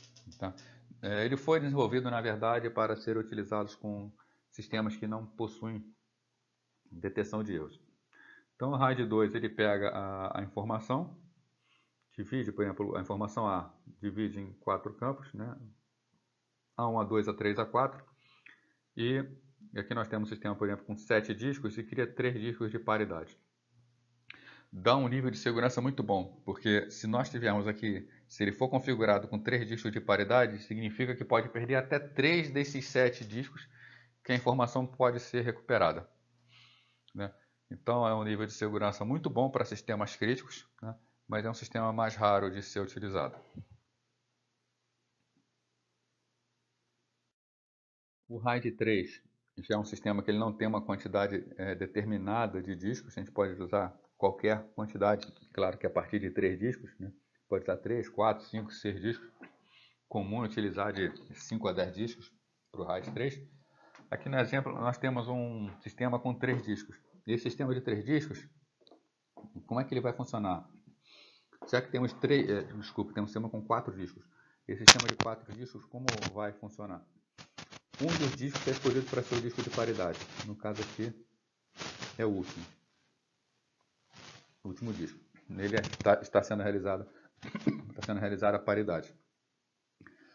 Ou seja, uma informação A1. Essa informação A1 ela é quebrada em 3 discos. Então, a informação A1A, A1B, A1C. E a paridade de A1 é armazenada no 4º disco. De forma que, se houver a perda de qualquer um dos 3 discos, a informação pode ser reconstruída a partir do disco de paridade.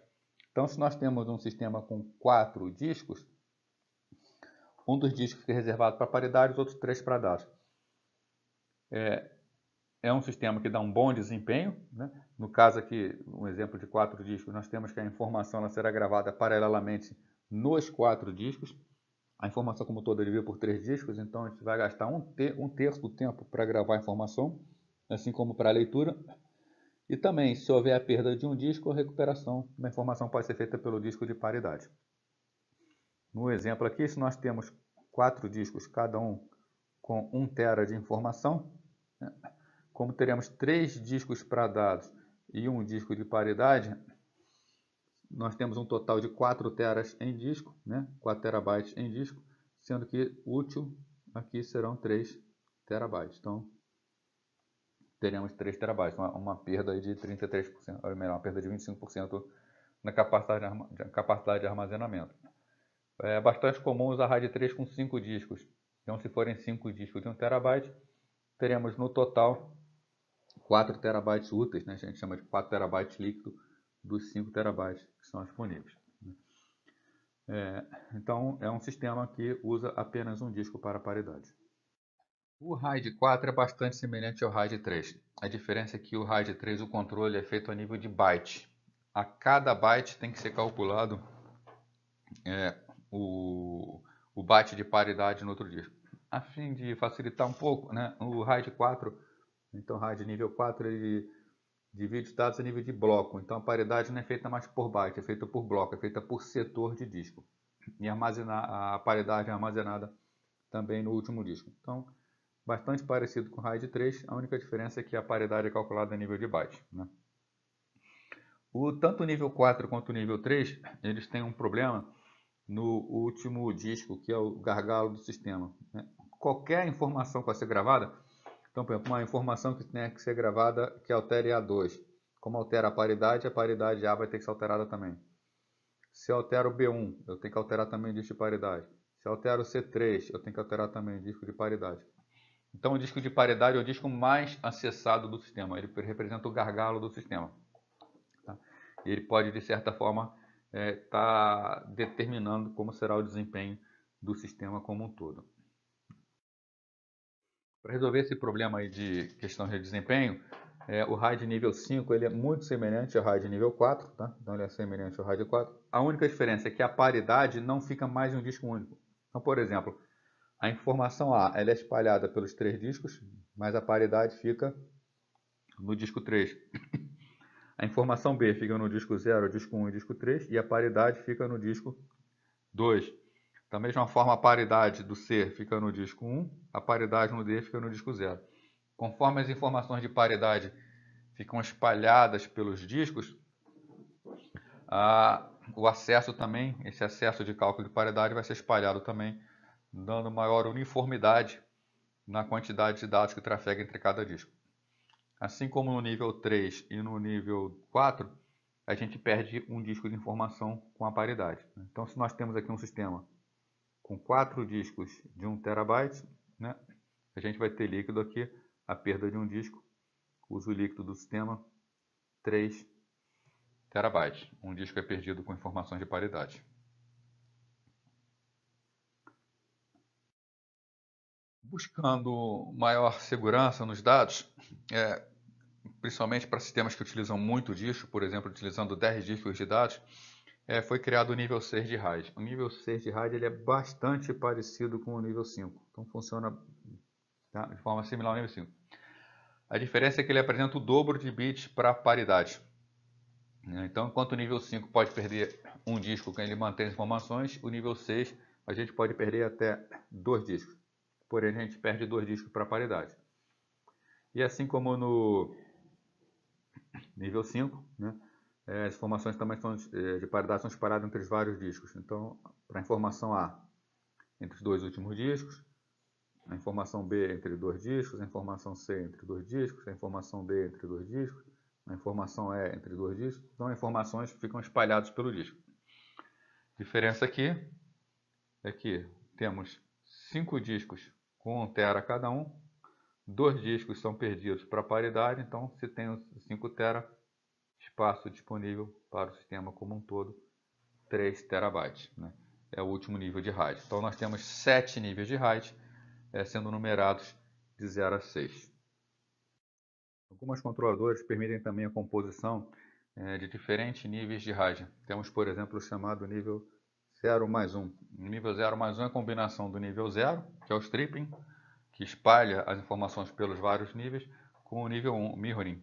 Então, por exemplo, no nível mais baixo, nível 0, né, do 0 mais 1, nós temos que o disco, no nível 0, ele faz o stripping. Então, ele espalha a informação entre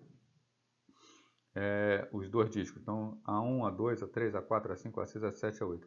E no nível mais alto, que é o RAID 1, ele faz o espelhamento. Então, o RAID 1 vai pegar e vai espelhar tudo que é feito no RAID 0, vai espelhar para o outro conjunto. Né? Então, funciona como se fossem, no nível do RAID 1, 2 conjuntos fazendo espelhamento, e no nível mais baixo, o RAID 0, fazendo o stripping. Tá? Então, os dados são divididos entre os discos para melhorar o desempenho do sistema, né? Mas também utiliza outro disco para duplicar informações. Né? Assim, a gente vai usar o rendimento do nível 0, que é excelente, com redundância no nível 1. Uma outra forma é o 1 mais 0, que é parecido, mas a diferença é que no nível mais baixo é feito espelhamento, então, a nível de sistema mais baixo, as informações estão iguais, e o stripping é feito pelo nível mais alto, né? É feito pelo nível 0. Né? Então, temos no nível interno uma informação copiada para outra, né? E no nível maior, A1, A2, A3, A4, A5, A6, né? E por aí vai, A7, A8, e aí que segue. Uma outra composição também, conhecida como RAID 50 ou RAID 50, tá? É um arranjo híbrido do RAID, onde a gente vai ter no nível mais baixo o RAID 5, ou seja, as informações elas são espalhadas pelos discos. Então, temos um sistema RAID 5, né? Esse sistema, são 3 sistemas RAID 5 que estão sob um sistema RAID 0. Então, a informação como funciona no RAID 0. O RAID 0 espalha a informação por vários discos. Então, determinada informação que chega, ela manda pedaços de informação para cada um dos discos, né?